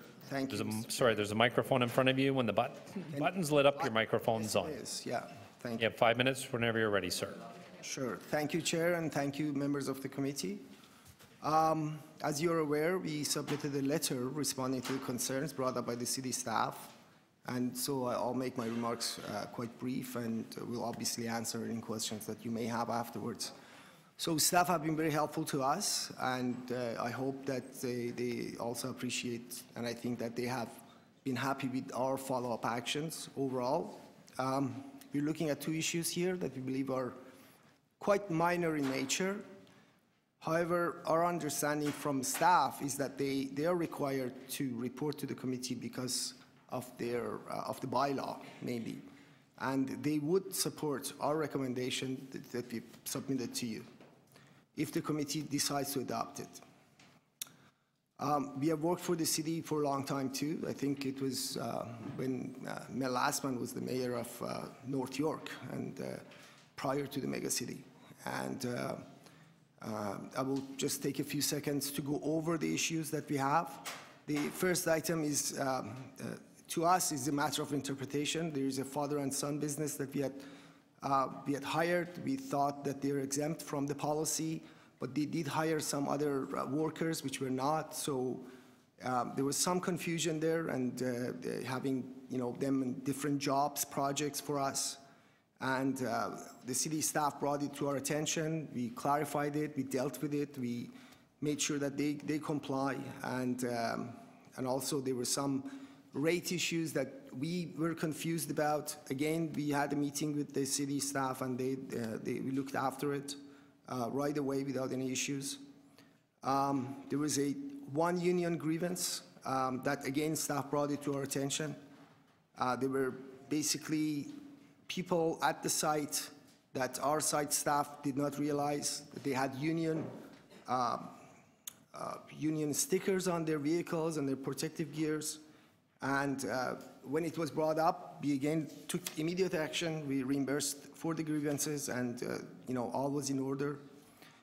We ourselves are phasing into becoming union, and we just have a grace period because we have some obligations and contracts right now that they were priced as non-union, so we are kind of being phased in. The second item was, to us, was clerical error. Once Fair Wage Office brought it to our attention, we took action to review their findings. We spoke to our payroll provider, ADP, and then our employees. And then once details were confirmed, we corrected the payroll, and we provided the Fair Wage Office with all the documents. At no time we did question any of the findings. Once we confirmed the relevant information, we made the necessary corrections. And there were no issues. The particular job that was in trouble for the two incidents is a $10 million job. It's a huge job, and the amount of non-compliance, let's say that we kind of should have been proactive, we were reactive, is only 0.3% of the whole job. It's very minimal in terms of dollar value. This committee has never disqualified the company for simple errors. The past disqualifications had evidence of deliberate fraud and falsified documentation and outright defiance of the Fair Wage Office. We've always been cooperative. Every time the office has called me in, I've gone in, and basically we have looked at the situation, and we jumped at it and we corrected it. We have reiterated the importance of full compliance with the Fair Wage Office to all of our staff and all of our subcontractors. In closing, we trust you can adopt the recommendation we included in our letter. So we are put on probation. City Fair Wage Office staff has confirmed with me that they can support that recommendation if this committee adopts it. Thank you. Questions of the Deputy? Councillor Davis? What is your recommendation? It's in a communication we have? Yes, ma'am. We are suggesting that the City Council direct that Pegah Construction Limited be placed on probation for the next contract year. Oh. And you mean you don't get any, it would be a sanction of 1 year? Probation.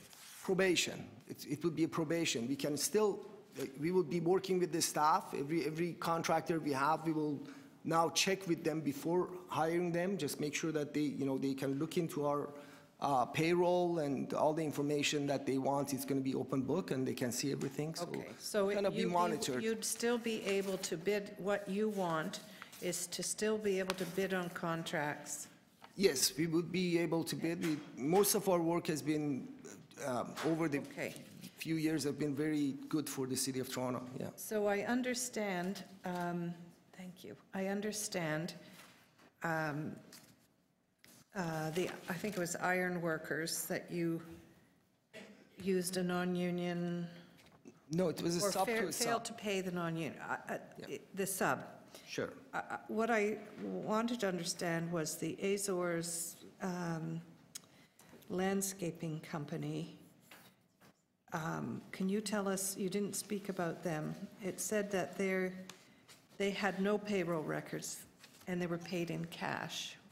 No, we weren't aware of that? No, we didn't pay anybody in cash. It was, we were paying Azores.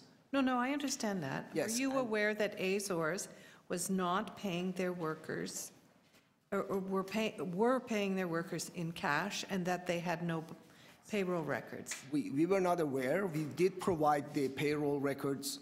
Ultimately, we forced them to provide it to us. We provided all that to the Fair Wage Office. You did? Yes. Eventually, all of the records for the Azores workers have been submitted? Yes, we did. Okay, I'll ask staff about that. So in your, and then there were these other violations for the TPS 33 Division Garage Concrete Slab Project. If I may. You didn't disclose the payroll for the Dice Road project? On the contrary, we disclosed everything to the Okay. Village Office. Oh, so you realized the variance and then you made restitution to the affected? Yeah, it was a misunderstanding in terms of because Fair Wage Office rates are quite extensive. I brought them here.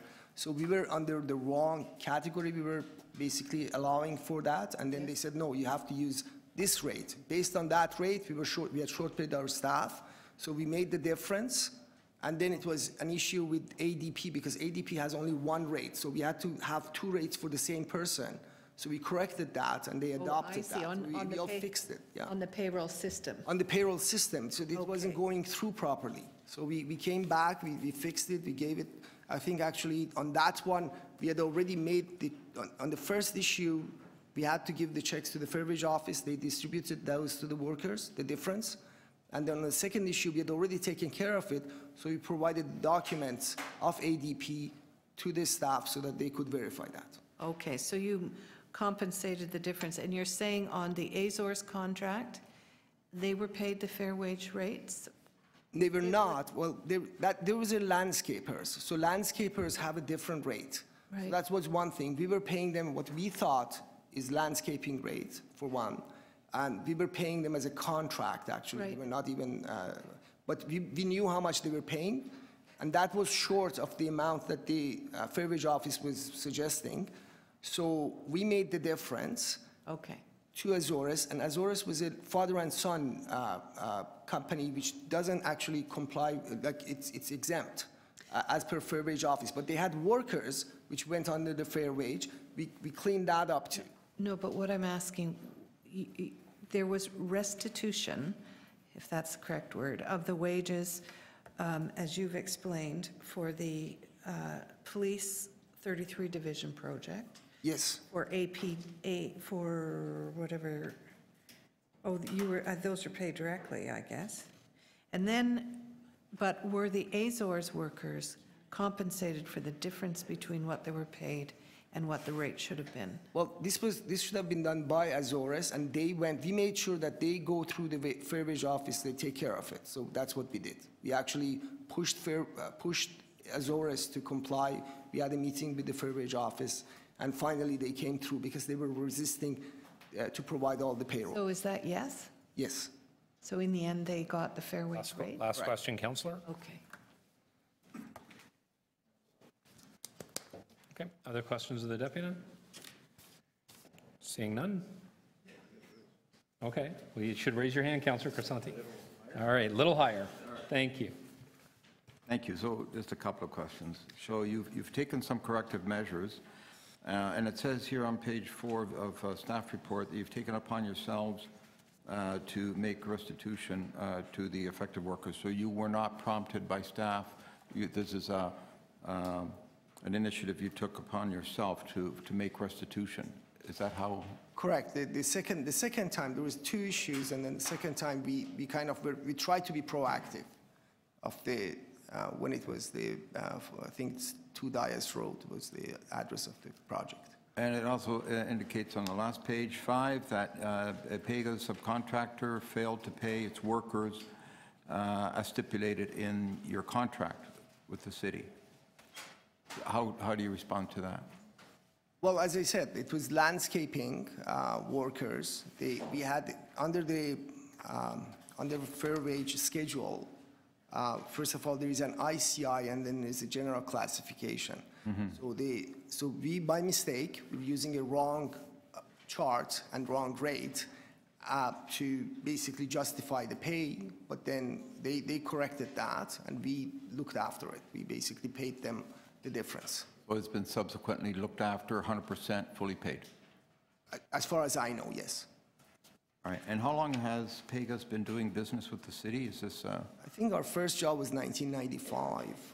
95? Yes, when it was for the city of North York, actually. All right, thank you. Okay. Other questions of the deputant? Seeing none, questions of staff? Councillor Davis? So has restitution been made to the workers on both of these projects where there were non-compliance?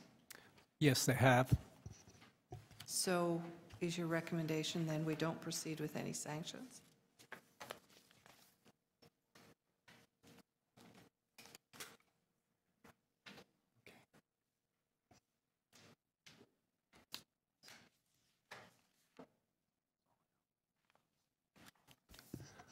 All outstanding back wages have been paid to Pegah's own direct employees.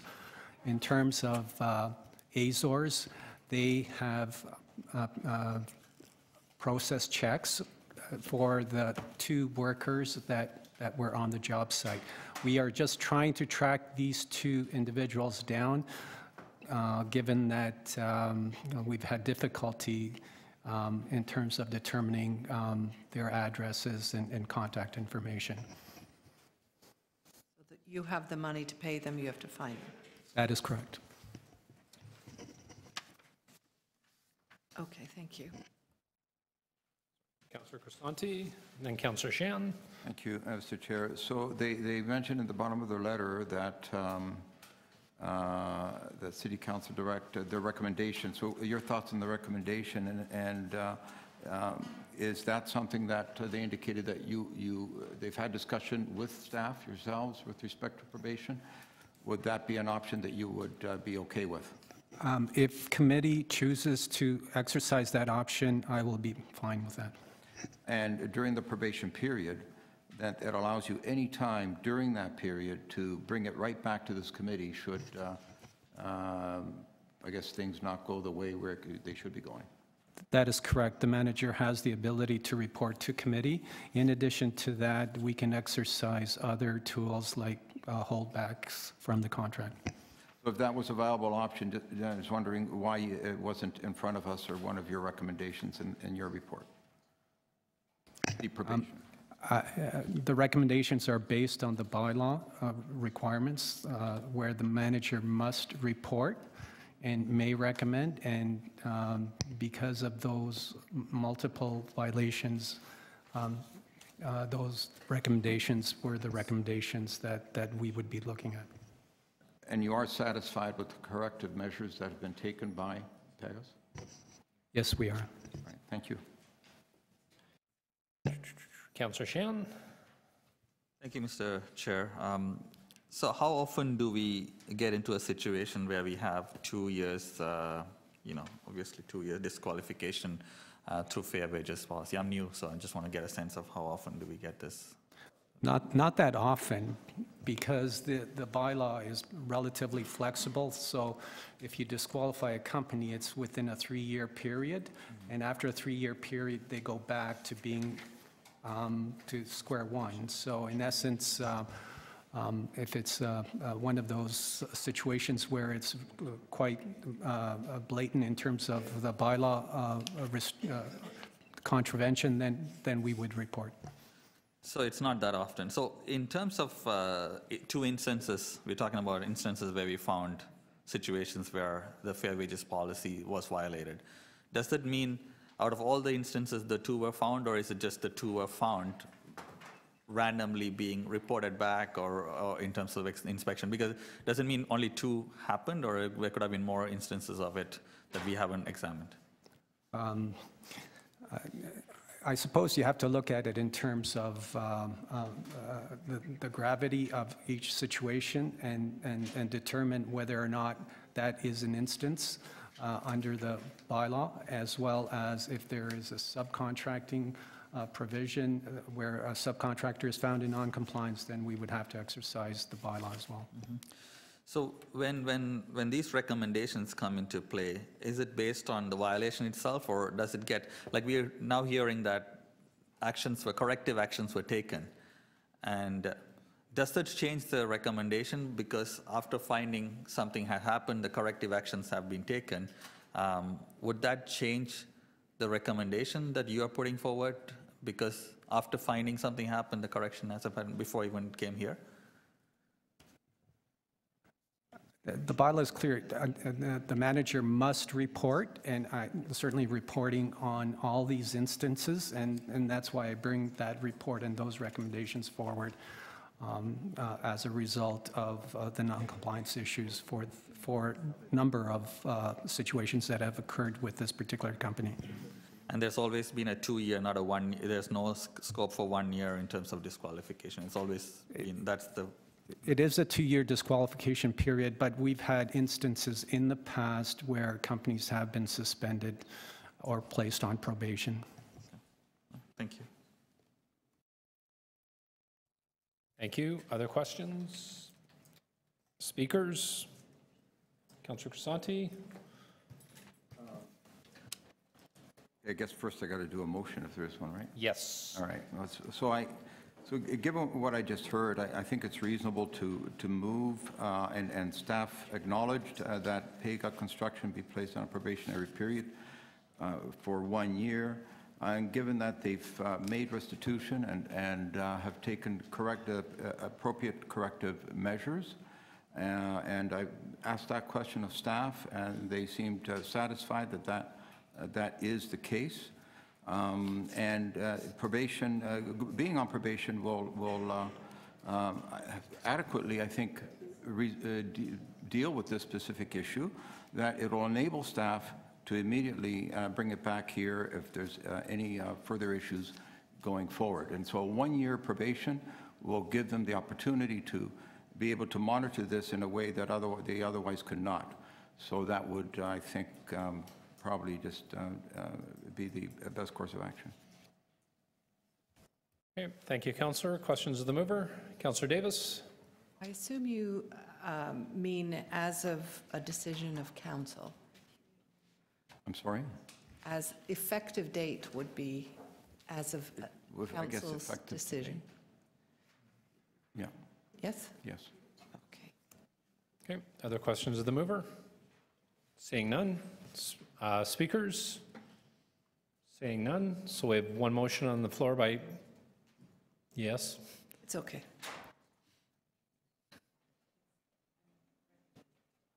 Okay. So we have one motion on the floor by Councillor Crisanti. All in favor? Opposed?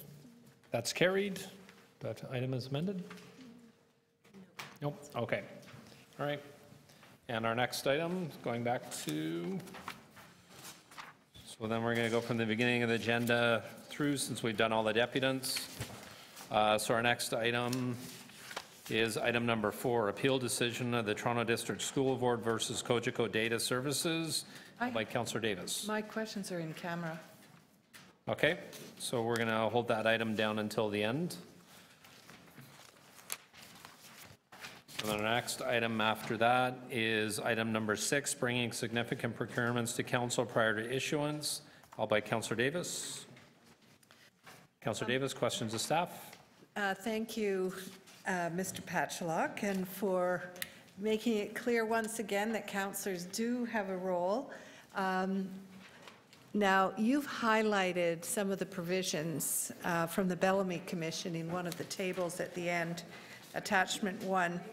And it says, you know, councillors can't be involved while the procurement, or cannot have access to any of the documents while the procurement process is ongoing. However, we have a provision that allows for councillors to see them in camera, correct? Through the chair, yes. Yes, okay.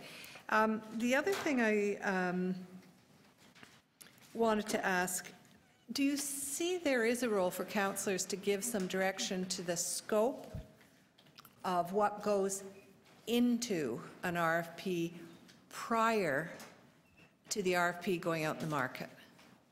or a tender, or whatever procurement it is. Through the chair, there is a role for council to play in suggesting scope for a significant procurement and the guideline, and that's the policy that's being discussed, where there are guidelines for staff and for council in order to identify procurements to come forward before they're issued. Right, and so you give examples of where that has happened.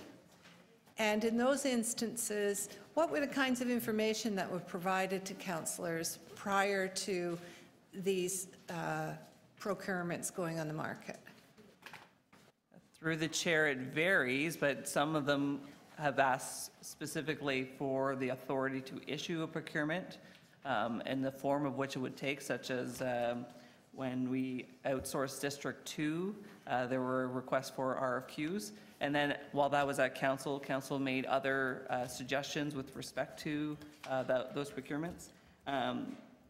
The Gardner and George Street were recommending using a P3 model, and so a description of what the P3 model would be was also given to council. So it depends on which report about how much detail is provided.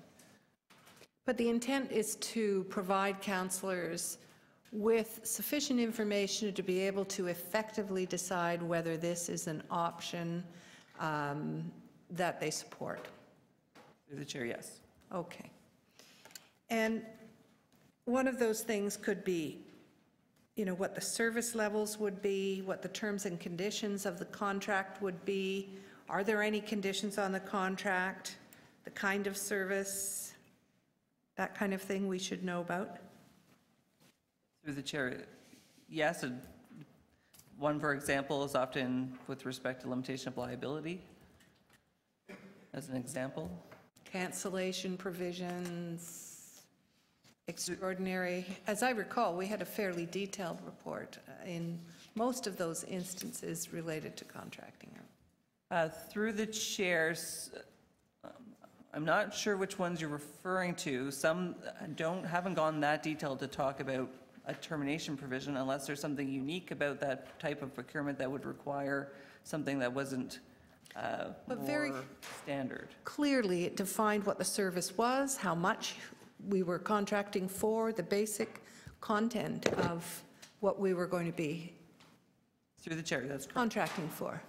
Yes. Did you have a chance to comment on the contract that came before council last week on contracting out of security, contracting out of crossing guards? Through the chair, that report, from my understanding, was actually was involved the Toronto Police, and I was not specifically commented on, but the police have a procurement, and that's why they brought the report forward for. Are you aware we had nothing in it about what the service levels were, any terms and conditions Last question, would be? Councillor. Through the chair, that is my understanding of the report. Is it not now going to be a procurement that the City of Toronto is going to lead? That's my understanding, yes. Okay, other questions? Speakers? Councillor Davis, you held the item. Thank you. I was pleased to have this report again because, in fact, there were comments made last week that councillors had no role in contracts before there were contracts that were put up, before the contracts were put out in the market, whether it's a tender, an RFP. And this policy says we can provide input before, not during, and not after. What happens is we get contracts here after. And then we get told, well, there's nothing really you can do about it now. You either have to toss out that RFP and start again, can't change it, because that's what contract law has said. And if you're going to toss out that contract and start again, the terms have to be different. Why did you do that? There has to be justification or we'll get sued. So where is the point at which we should give direction, if we're going to give it? It's at the beginning. To say, okay, if you're contracting out this service or these goods, or we should have our say at the beginning.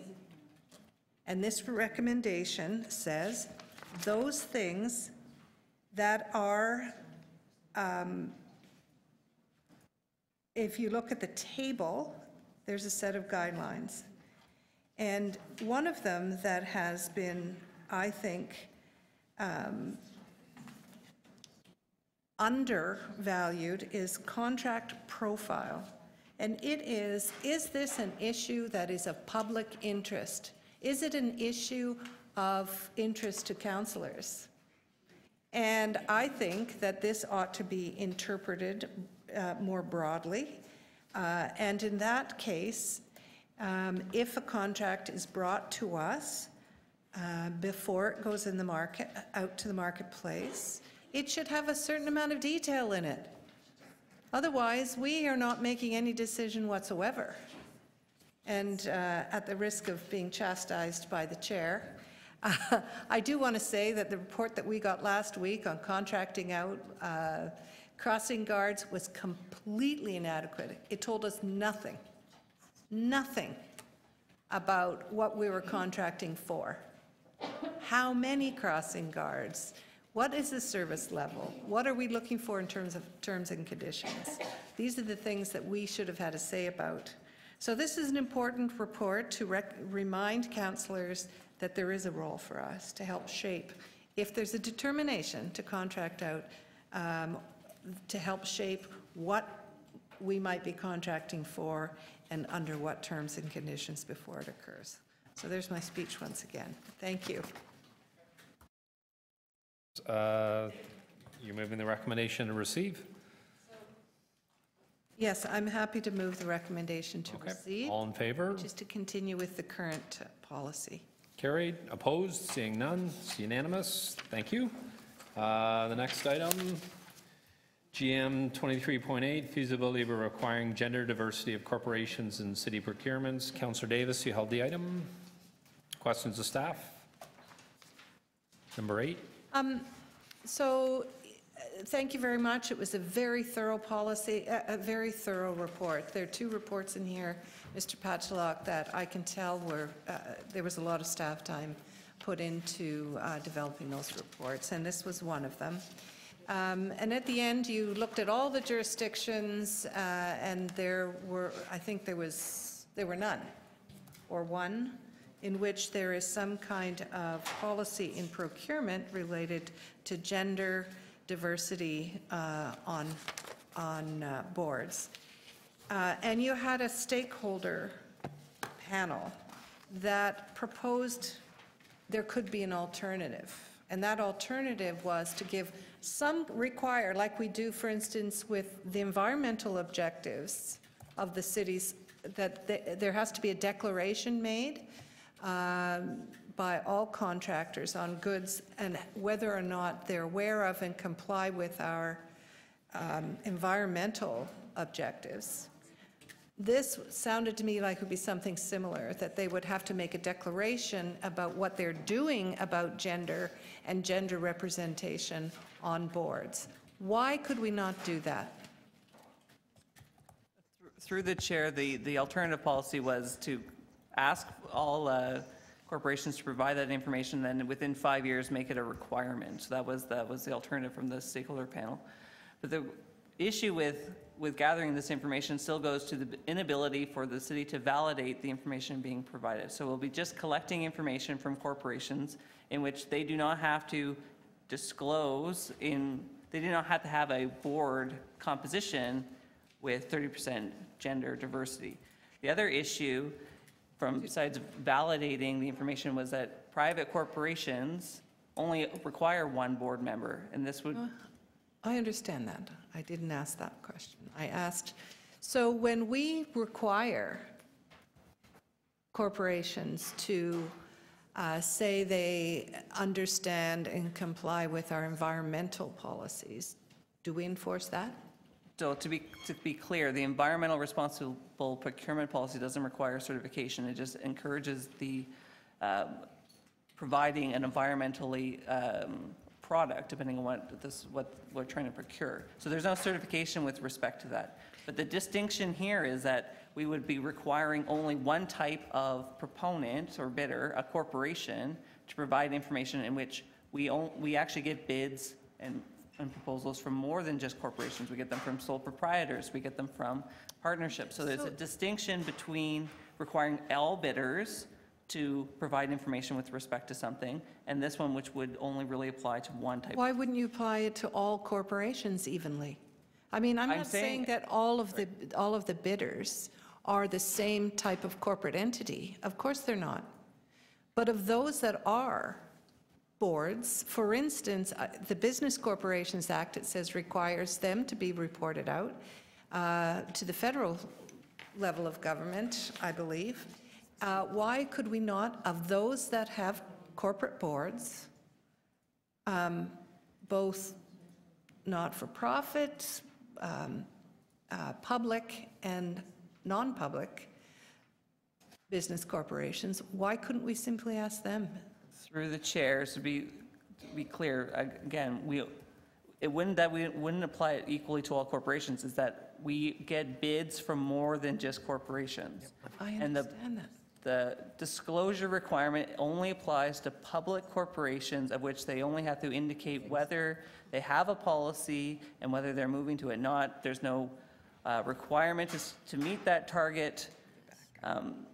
So that from a perspective of looking at diversity as a goal, we feel from a staff perspective that our time is better suited focusing on social procurement and on the diverse ownership of boards, not boards, of companies, whether they're corporations or sole proprietors or partnerships. It's a different notion, and I understand.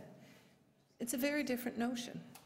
There's one that says if you're a board, what are you doing to ensure that you have gender representation? It's a question. And if you're not a board that has more than one director, or even if you have one director, tell us, is it a male or a female? I don't know. Why would we not ask? Through the chair. It heightens the recognition that this corporation is interested in that, and we want to know what they're doing, just like we do with our environmental questions. Last question. Through the chair, I think from our perspective is that if we have, we're seen as a very bureaucratic procurement process in of itself. To ask for information that we will not be able to do, we won't be able to validate, and will only apply to one type of corporation, does not seem to be the best use of our resources, where the issue might be better suited to whether a different approach from a business corporation tactic would be more appropriate than using procurement. Thank you. Thank you. Councillor Shan, questions? Just as I'm not clear, do we currently collect information about the makeup of the board of corporations that we do? Through the chair, no, we do not. No demographic details of it at all? No. Okay. And do you think we would be in a position legally to do something like that? Through the chair, the issue of requesting information, it wouldn't be an issue. Okay. So, I mean, for us to look into this issue a little bit more, we don't even have current data to kind of, anecdotally we know how reflective these corporations are in terms of gender diversity, but we don't know from City of Toronto's point of view that in these 2 years that we've had businesses with corporations that have had 95% men as board. We don't have those data, right? That's correct. We do not have that data. Would that data be useful in terms of public policy later? Through the chair, I still have the view that because of the legislative requirements where a corporation can choose how they set up their board composition, that collecting the data in of itself is not going to be sufficient. I think the issue will be that we run risks of reducing competition for those companies who choose not to change and to go elsewhere, as we're not a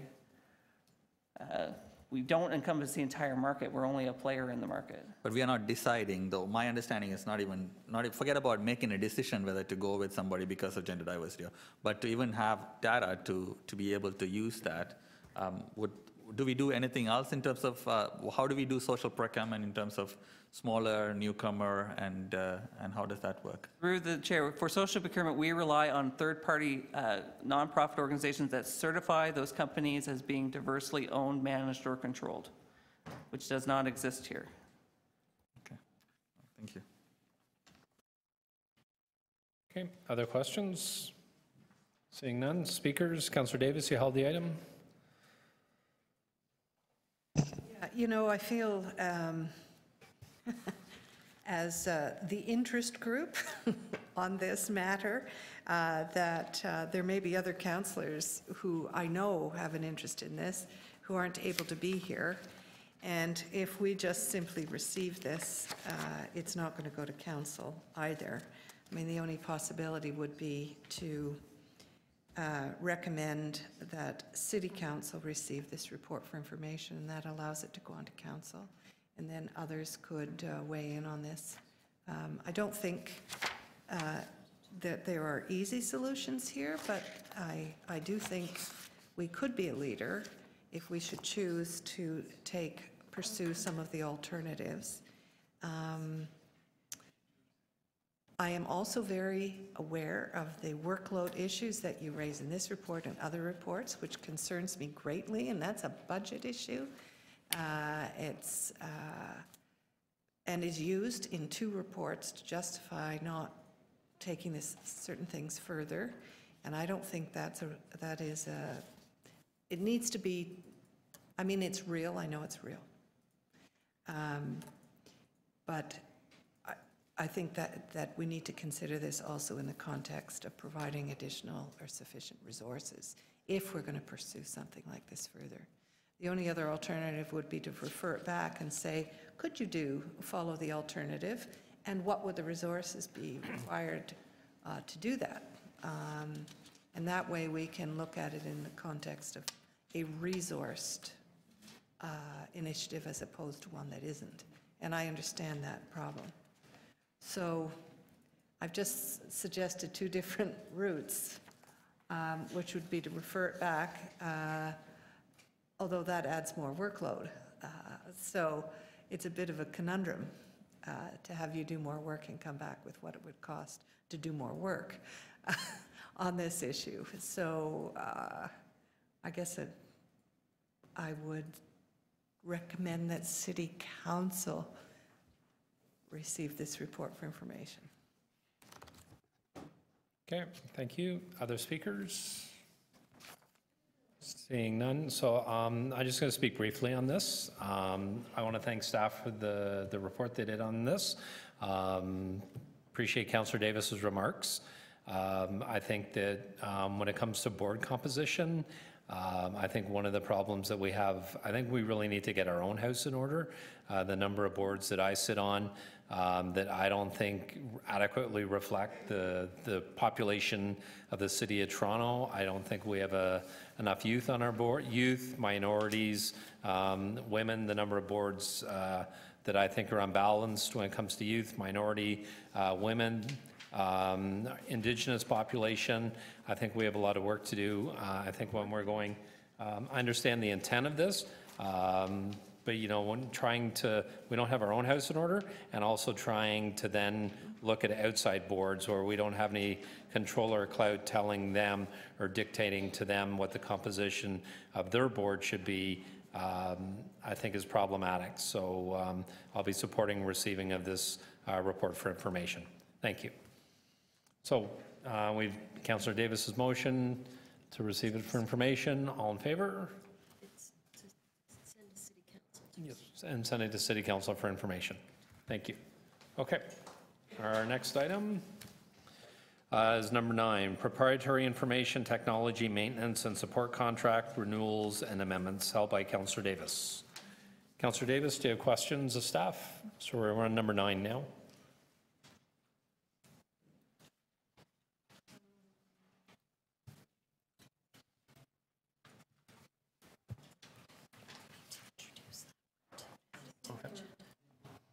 we are amalgamating a whole bunch of contracts. I think I have questions on, in a different digital format.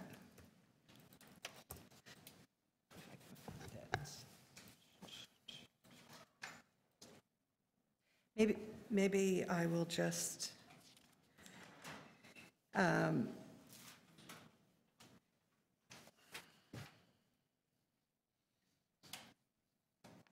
we are combining a whole bunch of different contracts into one to bring them into some common framework and a date for renewal. Is that too simple a way to describe what we're doing here? Through the chair. So yes, this report brings together, it's essentially an updated version of an annual cycle where we bring back the maintenance and support requirements for systems that have reached a certain threshold. So it's specific to maintenance and support for existing contracts that have reached a threshold of either 5 years or $500,000. And as contracts age, they will ultimately eventually sometimes meet this threshold, and that's how they get into this report, and it comes back on a cycle. So we've exceeded thresholds. In other words, we've spent the blanket contract. It's the authority threshold. So the authority is either through the purchasing bylaw or through the municipal code, and those thresholds until we meet the. Pardon me? 195. Yes. So when we reach those thresholds, they have to be approved with authority through council. So that's why they make it onto this. Is this the one that's got $19,999 in it? That's the other one. That's the next report. So they've exceeded, and they've exceeded the spending authority that you have as management. Correct? Through the chair, yes, they've either exceeded, and they need an amendment that's over $500,000, or has cumulatively have become over $500,000, or the contract is going longer than 5 years. Okay. And I know why I held this. When are we going to get the report on the revisions to the financial control bylaw? Which was supposed to have been done like 5 years ago. Through the chair, that will be at the next executive committee. That's the same answer you've given me 3 times. Yes, it is, and it will be. It will be. Really, really will be? It will be. He promises. No, it will be, Councillor Davis, for sure. Okay. Thank you. Okay, other questions on this item? Councillor Davis to speak. Move the recommendations. I will move adoption of the recommendations. All in favor of adoption of the recommendations? Carried. We're now on the next one. Also held by Councillor Davis. Number 10, request to extend contract number 47017-237 with Xerox Canada Limited.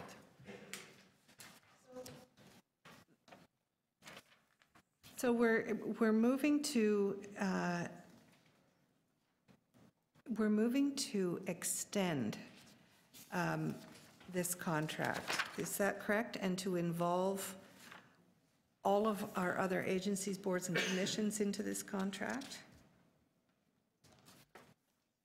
Through the chair. Without it being a competitive process? So through the chair, the move is to extend the existing contract for an additional year. Yes. And the rest of there's a shared services executive steering committee that's looking on a separate matter in a joint procurement with the rest of our agencies. So this time for that year is to allow us to go through that process to build those requirements and essentially to have that joint procurement. Mr. Chair, I realize the last 2 speakers, I don't know who they are. Sorry? Could you introduce yourselves, you IT people? Lawrence is the new deputy CIO. Sorry, Lawrence, go ahead. Introduce yourself. Both. So I'm Grant Coffey. I'm the Director of Strategy and Program Management within Information and Technology. Okay. And I'm Lawrence Esser, the new Deputy Chief Information Officer. Deputy Chief Information Officer. Okay. Second in command? Of one of the 3 divisions. Okay. One of 3. So it says that you were mandated to develop a joint RFP. Did council mandate a joint RFP? I don't recall council mandating a joint RFP for one giant contract. Through the chair, no, council hasn't mandated this, but council has directed staff to look at shared services. One of them is doing joint procurements with agencies. And so have all the various boards agreed to a joint procurement? They are represented on the steering committee. No, that's not my question. Have the boards? Oh, sorry, no. Like the library board, the TTC? No. No. Just the representatives from the. So the shared services report that came to board 2 years ago, did it say we were supposed to do this? I'm just, through the chair, what I do understand was that the previous CFO, Rob Rossini, actually went to the boards and actually did some presentations on shared services. So this was discussed. Did they go specifically on the IT piece? Not sure, but I know that they understood the importance of integrating and consolidating the procurement power too. So one of the things that concerns me is the bigger and bigger and bigger these contracts get, and we tie every one of our corporations, boards and division, whatever we're calling them now, it's not ABCs, it's DACs or something like that. Does it not increase the risk and and if there's any failure, everyone is affected by it? We get one massive contract for, one set of photocopiers and isn't diversity and competition supposed to be one of the things too that help drive down costs? If Xerox knows they've got the entire corporation of the City of Toronto and every single agency, board and commission, how could that be cost competitive? Through the chair, standardization and volume typically leads to lower pricing. So they say. Do we have any? We're confident that we're not putting ourselves at risk and that the rates are going to be lower as a result of doing this. Through the chair, it's a valid question, but the challenge that also you look at the other point is not just the economies of scale, but the operational efficiencies. Often the vendors, what they find is that the set of requirements across those different ABCs, or whatever you call them, are very similar. And what we find that now with a lot of the technology advancement in those components, if we sit in the room with our colleagues and we're actually working on the same requirements, then what we find is that through to that item, the actual vendors don't actually propose us the best solution of modernization. So there is a financial component, absolutely, that we're trying to get economies of scale, but there's also a component that leverages all the requirements together to actually modernize it in a more efficient way. And by combining those requirements together, we have a lot more strength in those numbers in terms of the negotiating power that we can actually push back in terms of the contractual terms, the ability of some of the renewals in that piece. That's just how the industry is going. What we find in the shared services group, that our requirements are all the same, but we find that we're having 4 or 5 different conversations. So the risk is certainly larger, but there's more due diligence that has to occur through the subject matter specialists, both on the procurement side as well as on the technical side, to bring that. And the needs of the various agencies, boards, and commissions are being accommodated. Yes, so what has just recently occurred is that through the city, we've got a project manager, which we will be leading, and we get all their input together. It's certainly a consultation process if you follow a RACI model who's responsible, accountable. none of the other agencies will actually come into it if they feel that their requirements are not being met. So it's actually, the process is actually better because you've got to go through a much more stronger consultation with all the other boards and agencies to bring their requirements to bear, as opposed to a unilateral requirement that grows across. Okay, that's very helpful. Thank you. Thank you, Councillor Davis. Other questions of the staff? Speakers, Councillor Davis. Adoption of the recommendation. Councillor Davis is moving the recommendation in the report. All in favor? Opposed? Carried. Our next item is number 11, provision of supply, delivery, and first-year maintenance in support of Oracle software licenses from Oracle Canada ULC, held by Councillor Davis. Councillor Davis, do you have questions of staff? I wondered whether both this one and the last one have come to us in the 11th and a half hour before the contracts expired. And I'm wondering, the previous one I kind of understand, but I believe this one is as well.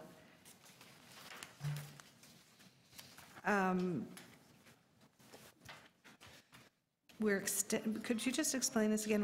It's a 5-year non-competitive contract with Oracle, and this contract was going to expire at the end of this year originally. Why are we getting it right now? To the chair, it's actually based on net new in terms of, based on the growth in terms of those licenses. If you actually look, it's actually additional licenses that are made. So in your comment about why is it coming across now, from a planning standpoint in terms of how we're looking in terms of the growth of the licenses, based on essentially where we are, we're seeing the increase across in terms of the city of the consumption of those licenses. So it's actually net new that we're presenting. Okay. And that's what I wondered. Is the business of the corporation growing to that degree that how many more licenses per year? We just plan on a certain percentage of growth every single year in terms of number of licenses? To the chair, so what essentially, there's a couple of things going. There's an application roadmap rationalization that is occurring, which is looking at the applications across the city and looking at ways that we can rationalize that, both from a application standpoint and an infrastructure standpoint. With that migration of that and the consumption of data and a lot of other services, there's a planning where at the start of the year you would plan and say, we have a certain amount of licenses that we're going to consume within that period. But based on the fact is that as areas come back through the planning process of those initiatives and projects, there are times whereby you have to go and increase the licenses of that to meet the demand based on the utilization, based on a way to consumption that. So the preference from a strategic planning is at the start of the year, you would know essentially what you need, but there are circumstances that you need to extend that in there that you just can't foresee based on need. And Oracle's offering a 45% reduction and a 37% reduction. So is this how we're going to have procurement now, that they'll come to us because we're stuck with Oracle licenses? We're all just, bound to continue to use and extend, and we just negotiate with them because there's no other option? To the chair, so Oracle is a platform that goes in, and you may have heard this, so excuse if I'm repeating words that people have used. There's software that's utilized called COTS, Custom Off the Shelf. So essentially, Oracle is a very proprietary software that's used for a lot of case management, a lot of very specific areas. The way you transition out of that business is by essentially trying to go open source. So you're now moving to an open source technology that isn't predominantly needed to be linked to Oracle. The city has extensive areas of Oracle, so when that would occur, that's going to take some time. Are we doing that? Yeah, we're looking at through a technology city strategy that we're starting to look at where the city needs to go, aligning with essentially where the direction for the next 5 years. We're looking at essentially best practices out there from Gartner. So those conversations and planning is occurring, but in the meantime, there is still a business that needs to run in that respect. But in answer to your question, that is occurring.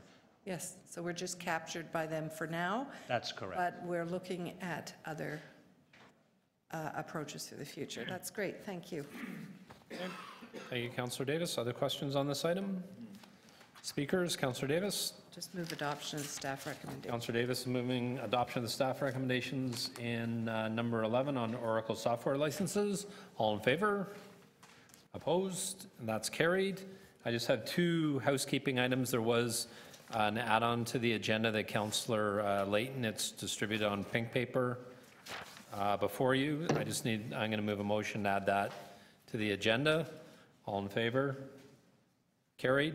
And then Councillor Crisanti had his question answered on number 20, is moving the recommendation in that. All in favor? Carried. And now we're on number 18, Facilities Management Service Review of External Cleaning Contracts held by Councillor Davis. Councillor Davis, do you have any questions on this? You know what, in light of the time,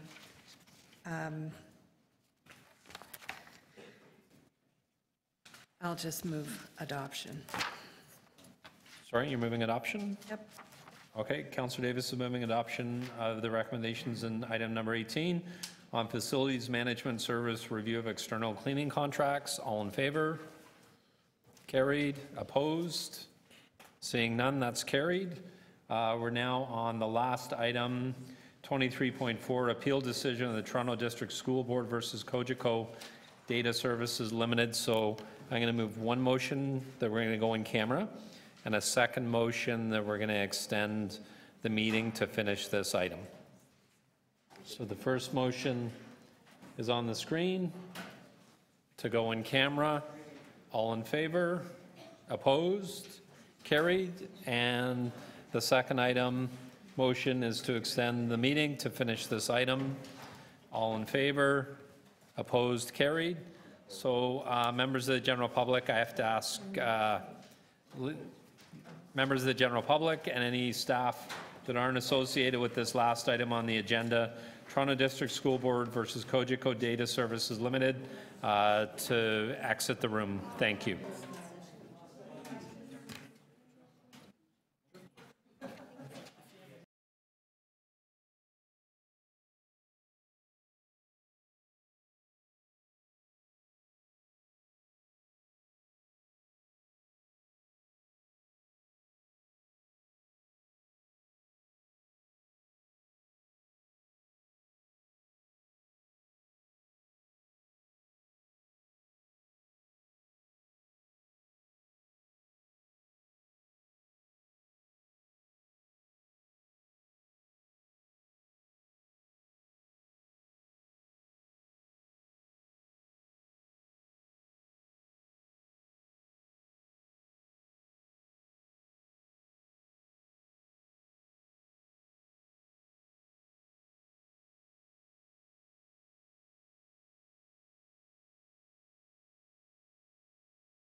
I'll just move adoption of staff recommendations.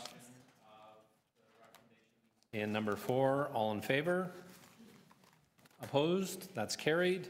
And then we have one last item on the agenda that was added on behalf of Councillor Layton. Does anybody have any questions of staff about it? I have a motion that I am going to move.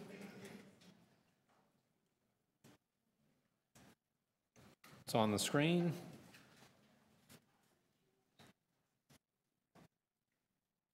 All in favor? Opposed? Carried. Councillor Crisanti, you have a motion? I do, Mr. Chair, that the Government Management Committee pass and declare as a bylaw a confirmatory bill to confirm the legislative proceedings of the Government Management Committee acting under delegated authority at meeting 23 held on November 13th, 2017.